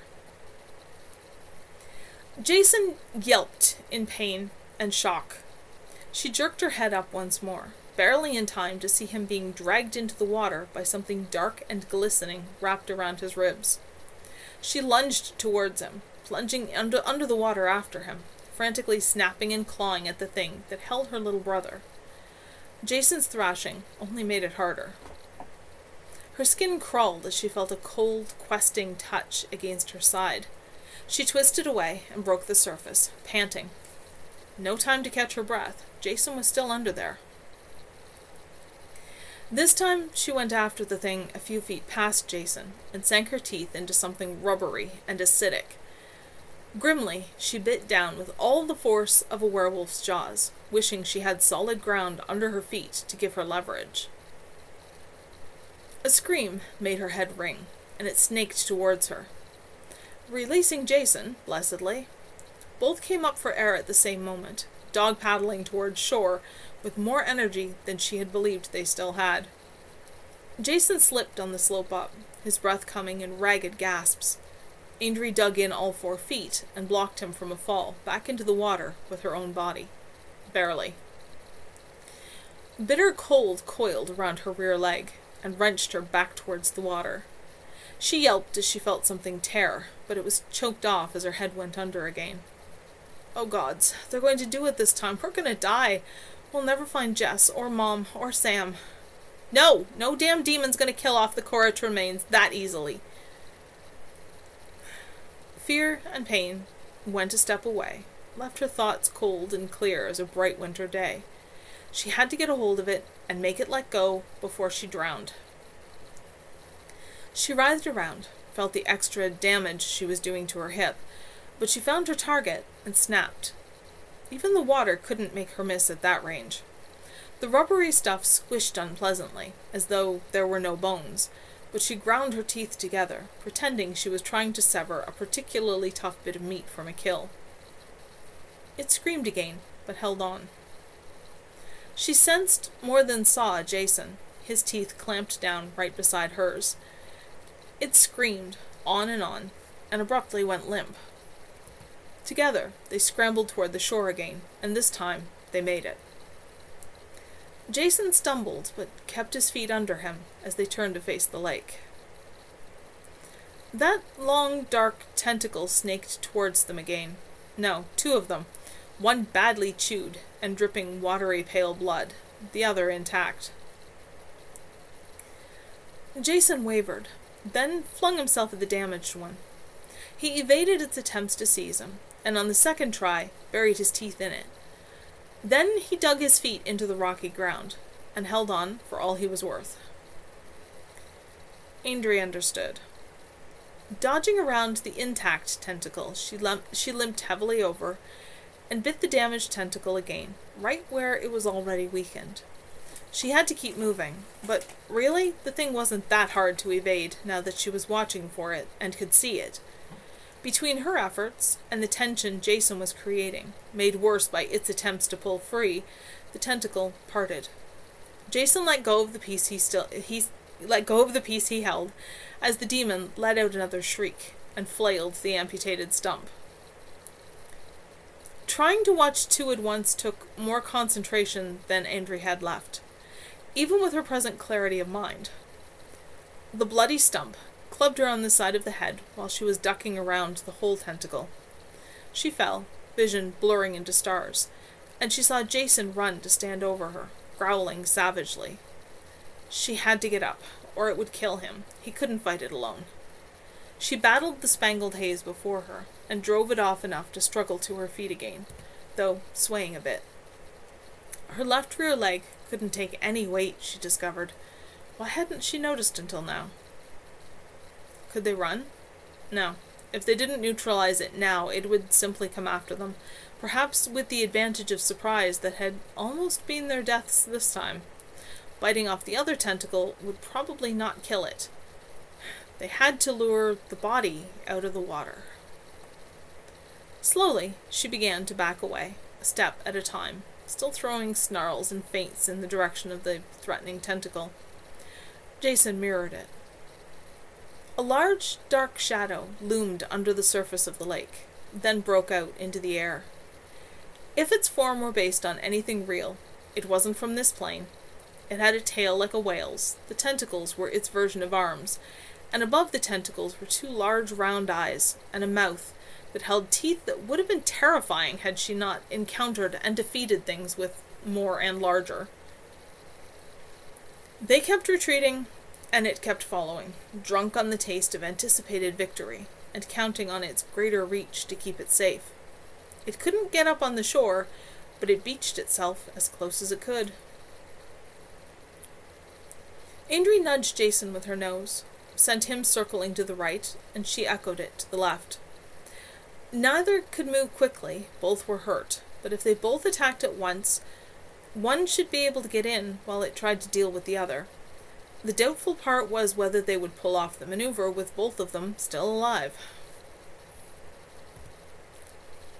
The demon watched, first one, then the other, rotating its entire body since its octopus eyes could stare only directly ahead. They closed in, matching speeds. Now. Andrea lunged at the demon and stumbled. She had forgotten briefly that her left hind leg couldn't hold her weight. Jason took that as his signal to attack, and he did somewhat better. The tentacle whipped towards him, trying to grab him and duck him in the lake again. Andrea ran at what speed she could manage on 3 legs, and launched herself off the shore at the unprotected body. She landed on its tail and dug in her claws, hoping to hold the position at least for a moment. She slashed at its eyes with her teeth, raked directly across one, and opened a rip just above the other that let blood spill into it, blinding it. With a violent convulsion, it threw Andry off and into the water. Instead of trying for shore, she assaulted it from there, with her teeth and foreclaws. No leverage, but no weight on her hind leg either. Jason attacked it from the shore. By some miracle, Andry found a vital spot just as the tentacle whipped itself around Jason's body. The demon let out a final shriek that made Andry wince, and melted away into nothing. She splashed heavily up onto shore. No open wounds this time, so no poison, but the damage was severe. They could only pray they wouldn't be attacked again tonight. There'd been 2 the night before last, and 2 3 nights before that, but only 1 the night before, so there was a chance. Jason shifted to human and sat down clumsily, blinking tears of pain and despair out of his eyes. "Oh gods, Andry, what are we going to do?" She willed herself human, as well, and lowered herself carefully beside him to hug him. "We survive," she said, as firmly as she could. "Somehow." He shook his head, still struggling to catch his breath around the words. "We're hurt real bad. I think I heard ribs crack. It hurts to breathe. And your leg's messed up bad. You're lucky your jaw isn't broken. They haven't ever been this serious before. They won't stop until we're dead." Andry sighed and looked down. As much as it galled to admit it, they were no longer holding their own. They were losing. "Let's go back to Unity," she said quietly. "There's no one there." "I know. It's possible there will be enough interference still that they won't be able to find us as easily there. And if there isn't..." She shrugged. "It's melodramatic, but if we're going to die, let's do it at home. At least there won't be any innocent bystanders hurt." She dredged up a tired smile somewhere. "Besides, maybe there will be enough demon luck in Unity still that something will happen. And if nothing else, at least it gives us a direction to travel in. I guess it's better than just lying down and letting them have us." He didn't sound altogether certain he believed that. "Not right now, though."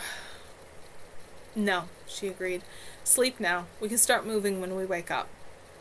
Given the condition they were in, it would take them a while to get there, though it wasn't actually all that far away. Given the condition they were in, they might never get there. No point adding to Jason's gloom, though. She simply shifted back to Wolf with an effort, and waited for him to notice her. If another attack came tonight, they'd probably never even wake up enough to notice. It's the end of that chapter. Hi, sleepy tabby girl. Little stripy girl. Just woke up from being asleep, and while she was sleeping, she was making little noises on every exhale. It's not quite snoring. They're really cute little sounds. She only does it briefly when she goes deep.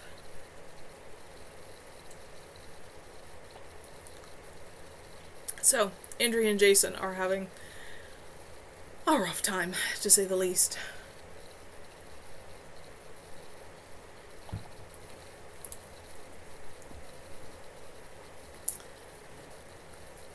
Okay.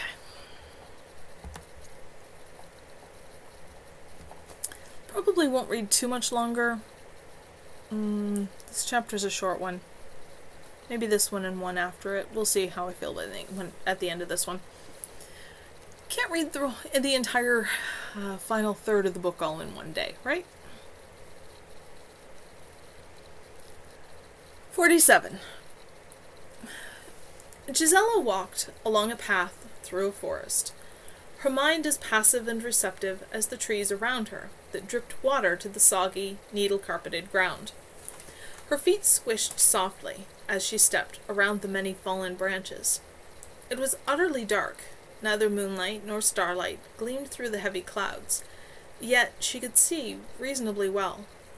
Not that she could bear to look closely at the battered trees, the long ragged scars where boughs had been wrenched off. Though the woods were spring green, it was bitterly cold, and some of that dripping water was melting ice.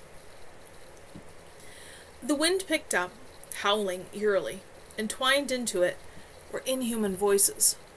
She didn't understand why, but pure panic sent a surge of adrenaline rushing through her veins, and she bolted. There was something behind her, something terrible, and if it caught her, she would never escape it. She stumbled over something in her path, fell painfully, and scrambled to her feet. Her heart was pounding so hard that surely the bad thing would be able to track her on that sound alone. She looked down at what she had tripped over, and pressed her hand to her mouth to strangle a cry. It was a small, black wolf with its throat torn out, lying limply beside the path, eyes open and staring. Beside it lay a chain of dark glittering stones and metal links. She snatched it up and fled again. With her back against a steep hillside of glacial rock, she paused to catch her breath and look at the chain. The links were tarnished silver, the stones were deep purple. It was about the length of a collar for a medium to small werewolf, but one link was broken. It was no longer a circle. Amethyst and silver on a black wolf that size. That could only be Jess. Jess was dead. The menacing presence drew near again. She looked around wildly, spotted a deep, nearly vertical crevice in the rock a few feet above her. She climbed up to it and wedged her body in, with little difficulty. It went much deeper than she thought. She edged carefully sideways along it, the collar tucked safely down the front of her shirt. Somehow, she was sure, it was more precious than anything made of metal and gems should be. The crevice opened abruptly into forest again, and another path. The sinister thing was somewhere on the far side of the hill. It had lost her, temporarily. A sudden weight on her chest made her cry out. Then she recognized the thunderous sound as her cat, purring. She opened her eyes, shivering. The grey-brown tabby cuddled against her, purring hard. She stroked him with one hand, fumbling for the reading lamp with the other. The glare was bad, but the terror of the nightmare was worse. Another few seconds and it would have come over the hill and found her. Gradually the panic faded, soothed by the dense, soft fur under her hand, the vibration of his purr, the brightness and warmth of the room. Before the memory could fade as well, though, she reached for her notebook and wrote it down in detail. Tomorrow she could find someone to talk about it with, Kevin or Liam or Samantha.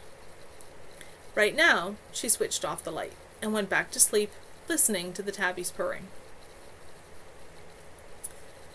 I can't remember if it officially got into the canonical version, but the cat's name is Merlin, by the way. He's actually based on an old cat of mine. And cats are very good at helping with nightmares, trust me. Section break. Gisela knocked on Kevin's open door, quietly. "Are you busy for a few minutes?" He looked up from the books spread on his bed. "Nothing that can't wait. Something wrong?" "I don't know." She came in, shifted enough books that she could sit down, and settled herself with her knees hugged against her chest, her notebook on her lap and pressed against her body. "I've been having a lot of very odd dreams lately, and since a phoenix turns up in some of them, I thought they might somehow involve you. The one last night was the clearest and most intense yet, but it didn't have a phoenix." She watched his expression turn thoughtful. "Chase dreams?" "Mostly. You too?" "About every other night. A few things keep repeating, although I can't make any sense out of them. There's a silver and amethyst key, and a black wolf I think is Jess, but he turns up howling a lot and doesn't usually notice me. Sad howling, or to call someone, not singing for fun. I can never see what's chasing me, but I know it'll be the worst thing possible if it catches me.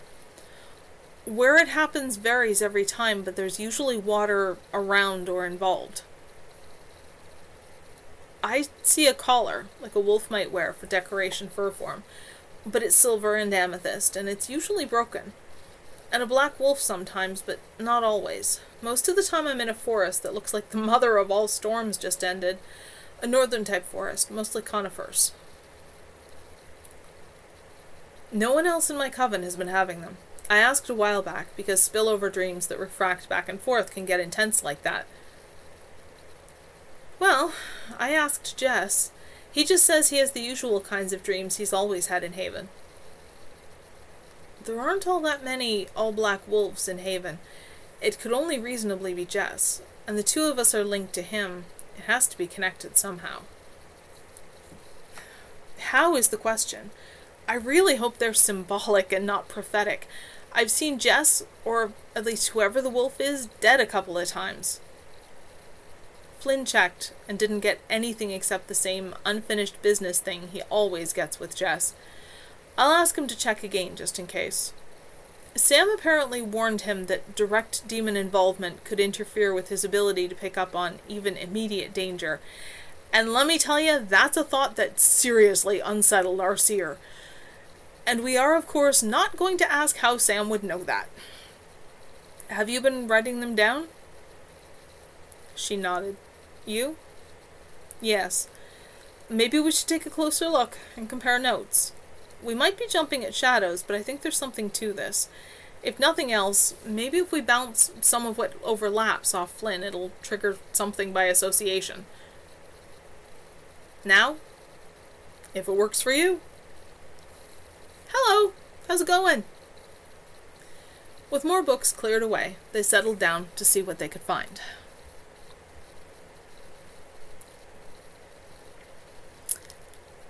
Okay, I was thinking of stopping, but this is a fun scene, and if Sarah is still around, I think Sarah really likes this one, so I'll keep doing one more chapter. Or keep going for one more chapter.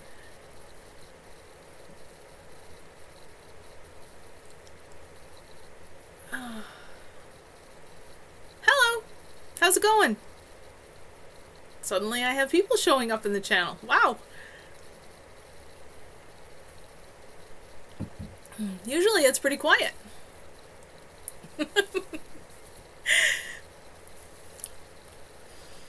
Yes, Sarah, more's coming. And this is, this one's got Shane in it. Or is about Shane, or, centers on Shane.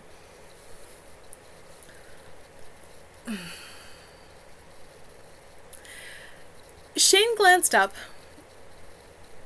only briefly, when Jessie sat beside him on the grassy bank, then went back to his contemplation of the sun on the water.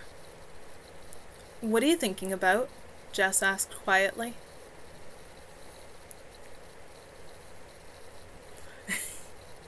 "The lake," Shane said truthfully. "How many things are living in it right now, and how much simpler life must be. Maybe if you lived in water cold enough, you wouldn't be able to feel anything. Maybe you could even go to sleep, and not feel tired anymore." It occurred to him, belatedly, that he had said more than he meant to, that he had done the forbidden, and let his shields down, but he couldn't find the will to strengthen them again. Jess hugged him hard, and didn't let go. Tired from what? From being alone. From being so completely, totally fucking alone. "I'm here.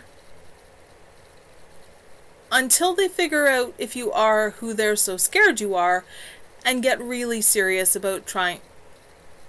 Okay, you're getting banned immediately.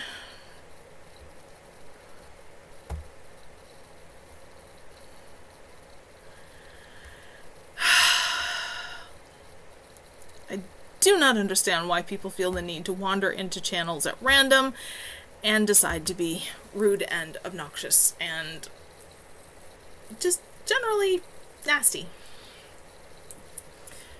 But I'm not putting up with it.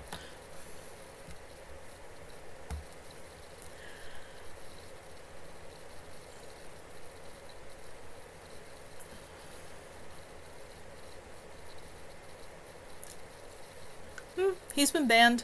Not really a problem anymore. I can go back to reading in peace. "I'm here. Until they figure out if you are who they're so scared you are, and get really serious about trying to kill you. Even if you aren't, they might kill you anyway for the hell of it. And I'm all out of tricks to keep you safe. And when they do that, I may as well kill myself, because I can't go back. The water is still all blood. He buried his face in Jessie's shoulder, felt the walls crack for the first time in years, felt the tears come. Jess whispered something too soft for him to make out, but otherwise just tightened both arms around him and waited. It felt as though all the pain he had denied so long suddenly demanded acknowledgement, all at once. Like all the waters of Niagara Falls lived inside, and the pressure had finally eroded the walls, past any hope of holding them together. In a way, though, it was such a blessed release.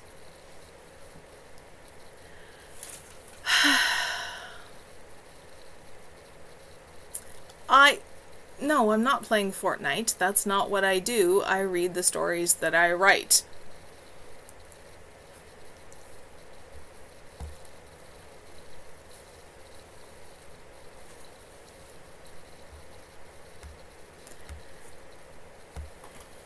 In a way, though, it was such a blessed release. Feel better? Jess murmured, once Shane quieted. No, that was a lie. On some level, he did. The deep depression remained, though. He pulled away, struggling for some version of self-composure. Why is there blood in the water? Haven had done something to Jess. The boy Shane remembered finding would have taken it literally. Done something. Now, there was an understatement. Because my family fucked up your life. My family killed a whole village, your family included, just because they were there and too close to finding out that water has children too. My family and a bunch of demons, actually, and nobody would tell me why in any way that made sense. The rising wind blew Jesse's hair into his eyes. Shane reached out automatically to brush it away for him, gave him a sad smile as any number of emotions crossed those dark eyes in rapid succession. I managed to make myself human enough to walk into the middle of Haven and never get a second glance. Protecting me, Jess growled softly. I wonder if I know anyone who hasn't been keeping things secret from me, trying to protect me. Now it's not just some psycho mage throwing tantrums and an unstable wolf bitch with a grudge. Now there's a bloody conspiracy behind it all? It would have been real nice if you'd let me know this before. I know, but all it would have done is help them find you. I wasn't about to finish the job my family started. The anger faded, and Jess sighed. You didn't do anything to me. Whatever your family did, that wasn't you.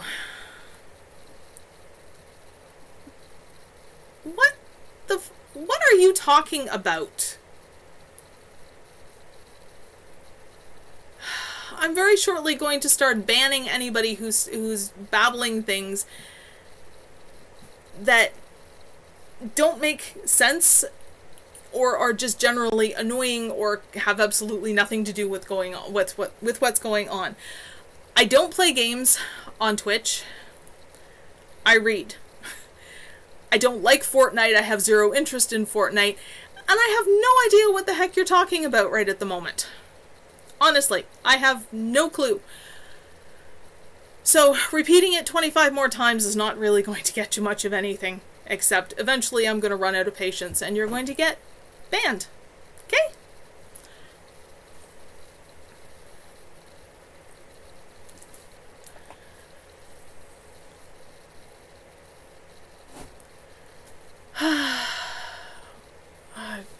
I don't know.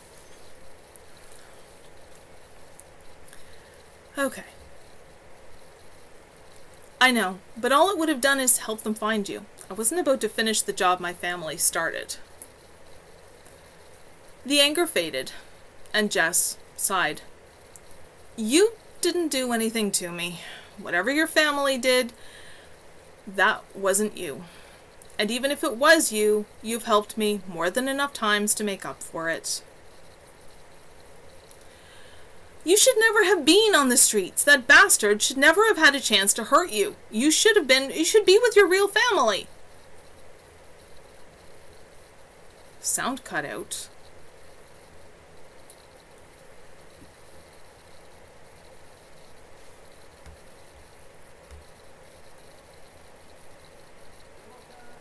I'm okay? Alright.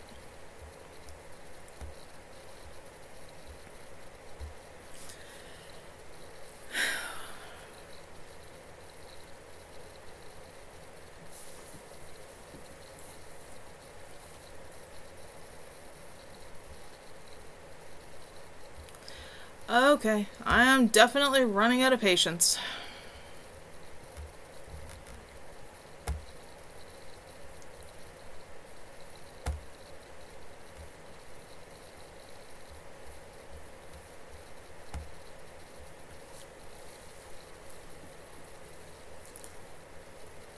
Jesus.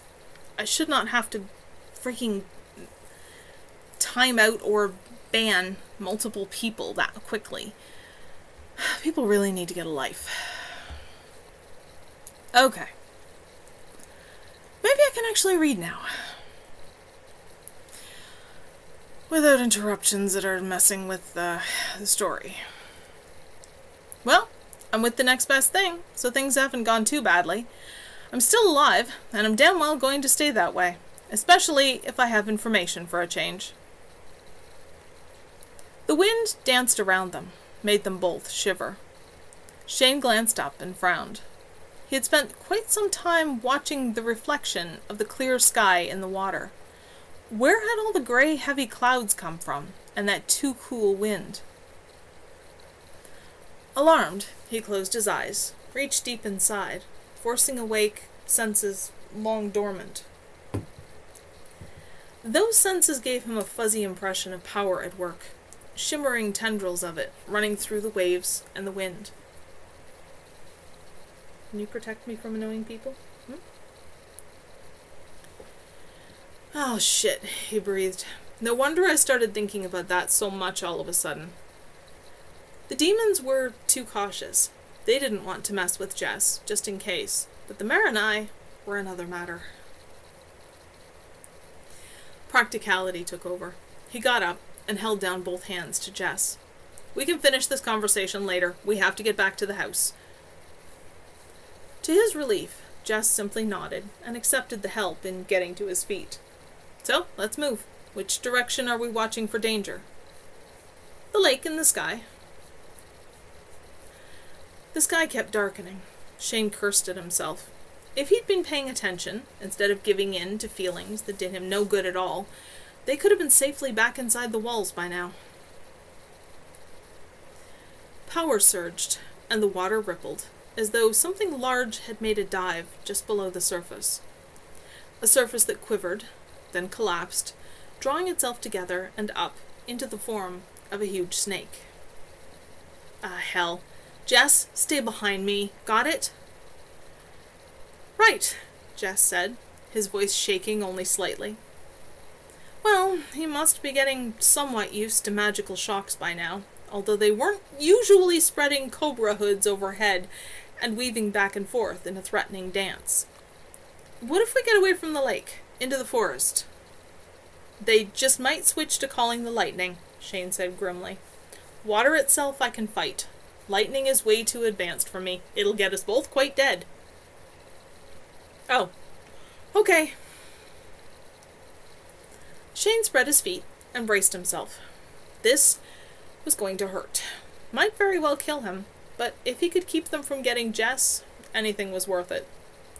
He turned his attention inside, to the channels where power had once run freely.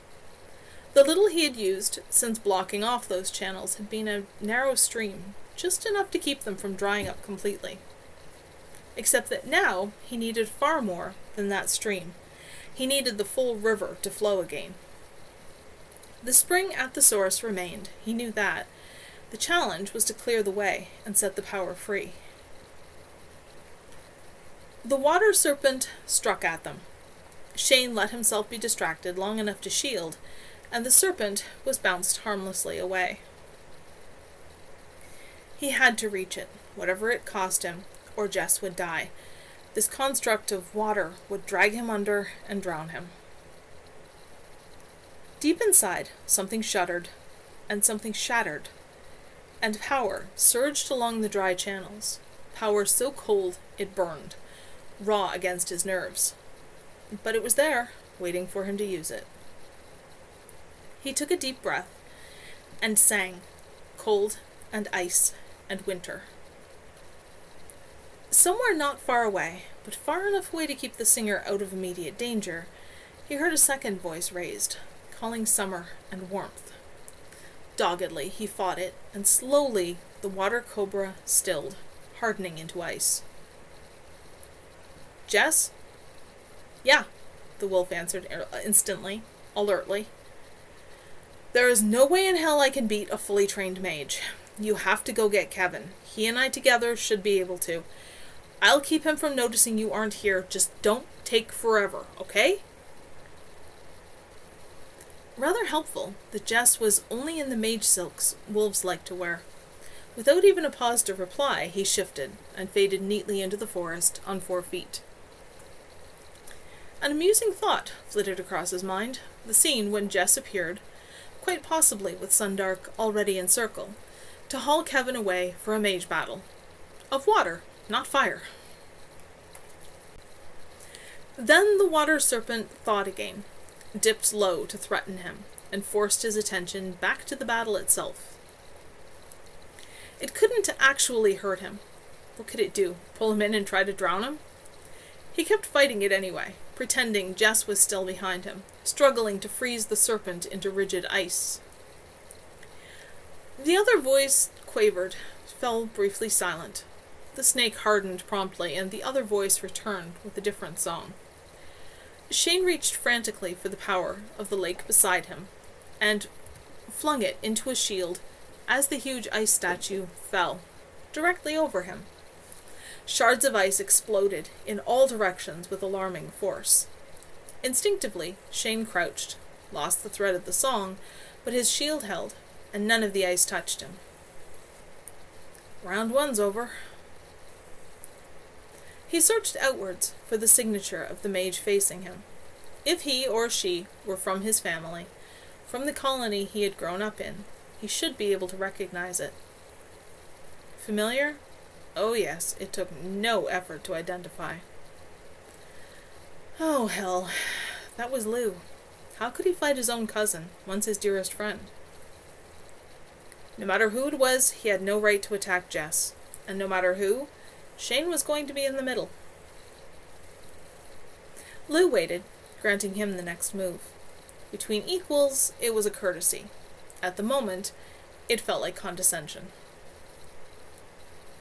Shane gathered together what power he could, and wove it together with his determination.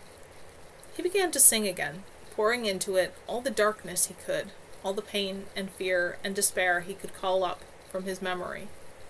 The song forced it on Lou, made him live it, more vivid than the most realistic nightmare, drove it into his senses and memory mercilessly. It must have been sheer shock that won him the long few moments before Lou fought back. That wasn't exactly a conventional weapon for a mage battle, even between Mare and I. He felt the shiver of power as Lou attempted to protect himself from it. He lashed out harder, caught him off balance, and Lou lost the half-formed shield. Lou's voice twined into his, reflecting it back at him, locking them both in the same reality. Shane winced, but he had lived through it already, so it couldn't affect him as it did Lou. He twisted the song, gave him huddling with Jess in the cold, gave him hunger, gave him kneeling in front of a stranger unbuckling his belt. He sensed power near him, not shadow-shifting and fluid, but brilliant heat. He fell silent, breathing hard. "Where and what?" Kevin asked. "Jess? The others won't let him out of the house. Where and what?" Full-trained Moreni mage, out in the lake, not far away. Maybe out on the island. He has to be after Jess. Thinks Jess is still here. Great. Nothing like fighting blindly. Tell you what, I'll defend, you attack. There are things you can't shield from. Can you draw enough of an attack to give me a focus without letting on I'm here? I bet there's one coming any second now, as soon as he gets over what I just dumped on him. Shane counted heartbeats, waiting, praying that he could counter anything Lou might send at him.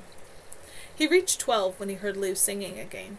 A gentle song, one of home and the waters and playing in the waves, chasing fish and dozing in the shallows under the warm sun. An invitation and welcome. Nails digging into his palms, hard enough for the pain to distract him, Shane took a deep breath and answered the song with one of his own. It was shaky at best. All it did was deflect the power in the calling, away from him and Kevin. But maybe Kevin could get that focus and attack quickly enough. Damn, Kevin muttered to himself. All that water's really gonna mess with anything I use. Let's try this. Lou's song broke with a sharp cry. Silence, straining to find some indication of a result. It came. The wind picked up, whipped viciously around them. Lightning danced across the sky, and thunder crashed at a deafening volume. Great, now he's getting mad, Shane said. He's not the only one who can get mad. The storm will give him more power to call on, and if you hadn't noticed, you've got less sunlight to play with. Kevin flashed him a feral grin. He's not the only one with an extra power source to call on. Mine is sitting in the living room in a circle right now. And even though they're inside, the windows are open in that room and the wind is going to feed Cynthia. And won't the storm help you too? True. A half-trained Moreni mage and a full-trained elven mage with his coven behind him, against one full-trained Moreni mage. Why did the odds still feel like they were in Lou's favor despite that? I suggest you hit him with something before he starts calling the lightning down on us. Kevin frowned thoughtfully, expression briefly distant. Consulting with others, maybe. He spread his feet for balance, shook his head to get his hair out of his eyes, and stretched skywards. Lightning flashed again, but Shane felt a surge of power. Much of it was the rapid, multi-tonal staccato of fire, but there were other threads twined together to create the whole. The slow, drum-like pulse of earth, the high, crystalline chiming of air, and a fainter, rippling cascade of water. Others he couldn't identify. Come on, Kevin murmured. Try that again. This time, the lightning hit the lake right in front of them, disturbingly close. Shane threw up an arm to shield his eyes. Kevin didn't move. Another flash, again close. Shane glanced at Kevin, had to squint to see past the ball of bright-colored light, balanced between and slightly above his palms. Gathering the light from the lightning? That was some trick of timing, Shane had to admit. I'm going to be pretty open for a minute, Kevin warned. Right. Which meant watching doubly closely for the next attack to come. It wasn't lightning. It was another song. This one called his name, begged him to come home, back to the waters and his own kind. He hadn't done anything wrong. He could still return. No more loneliness, no more pain, no more hiding. He knew he had to counter it, but he faltered, felt the power in it coil around him like a loving caress. Come back and dance the waves with Lou, as once they had loved to do? All he had to do was leave behind the land-bound world, come into the lake, and Lou would welcome him. They could go home. Water splashed around his ankles. He looked down, startled. He hadn't meant to move. Water on his cheeks, too, but that water was salt. There was too much strength in that song. Lou truly believed it, truly meant it, and wanted his lost cousin to come. Shane wrapped both arms around himself, fighting his own anguish. He couldn't go. He didn't belong there anymore. In some ways, he never had. And he couldn't leave Jess. Jess, that was something to hold on to. Somehow he found his voice and called on all the depths of his feelings for the black wolf. The seductive luring lost strength, and he backed away, up onto dry land, to stand beside Kevin. Pure power exploded. Shane closed his eyes and turned his head until light levels returned to normal. Silence. Is he... He's alive, Kevin said gently. I just gave him one hell of a case of backlash shock from what Flynn can get, but otherwise he's okay. He smiled. Major advantage of being able to channel more power than most mages. I can pull overload tricks. That's good. He couldn't bring himself to want Lou really hurt. Come on, let's go back. With the threat over, adrenaline began to fade. By the west gate, overlooking the lake, Shane halted. He couldn't seem to make the tears stop. That was crazy. He was a Morenni mage. He was supposed to have some control over water. He looked for the blood in the lake, but there was only water, the clouds breaking up and allowing patches of blue sky to glimmer through and be reflected. I can't ever go home, he whispered. Then find a new home, Kevin said softly. Come on, you're backlashed too. That's enough to mess with anyone's emotions. I can't go home. God, I want so much to go home. That is the end of that chapter. And since I have been going for a shade over 2 hours, most of which was reading with a couple of very irritating interruptions in there, I think I'm going to call it a day so that I will have enough voice left to be able to keep reading tomorrow. So, if you've been hanging around and listening, I apologize for the interruptions. I will try to move a little bit more quickly in the future to actually give people timeouts and stuff. I will be back tomorrow to pick up where we left off. Sarah, are you yelling all in caps again?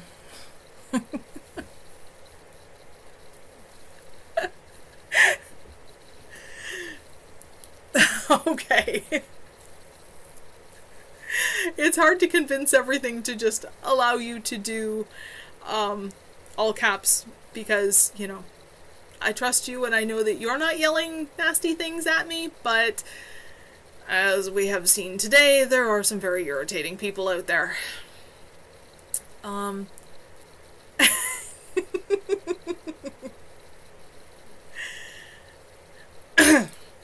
Where's my tea?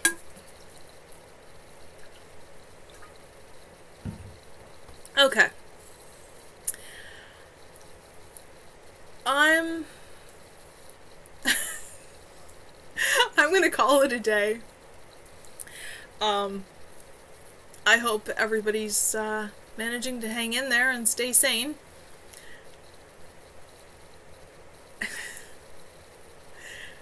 Keep washing your hands. Try to stay isolated as much as you can. Be kind to each other. Show some compassion and some patience. Everybody is scared. And if you want the text version of Black Wolf, in order to keep distracting yourself in and around me reading it out loud in a slightly chaotic medium, prismcat.com/blackwolf. The Wattpad version has the most up-to-date version, although the only really significant change is in Chapter 6. The rest of it's pretty substantially the same thing. Alright, I'm going to stop rambling now, and everybody take care, be safe, look out for yourselves, look out for each other, and I will see you tomorrow.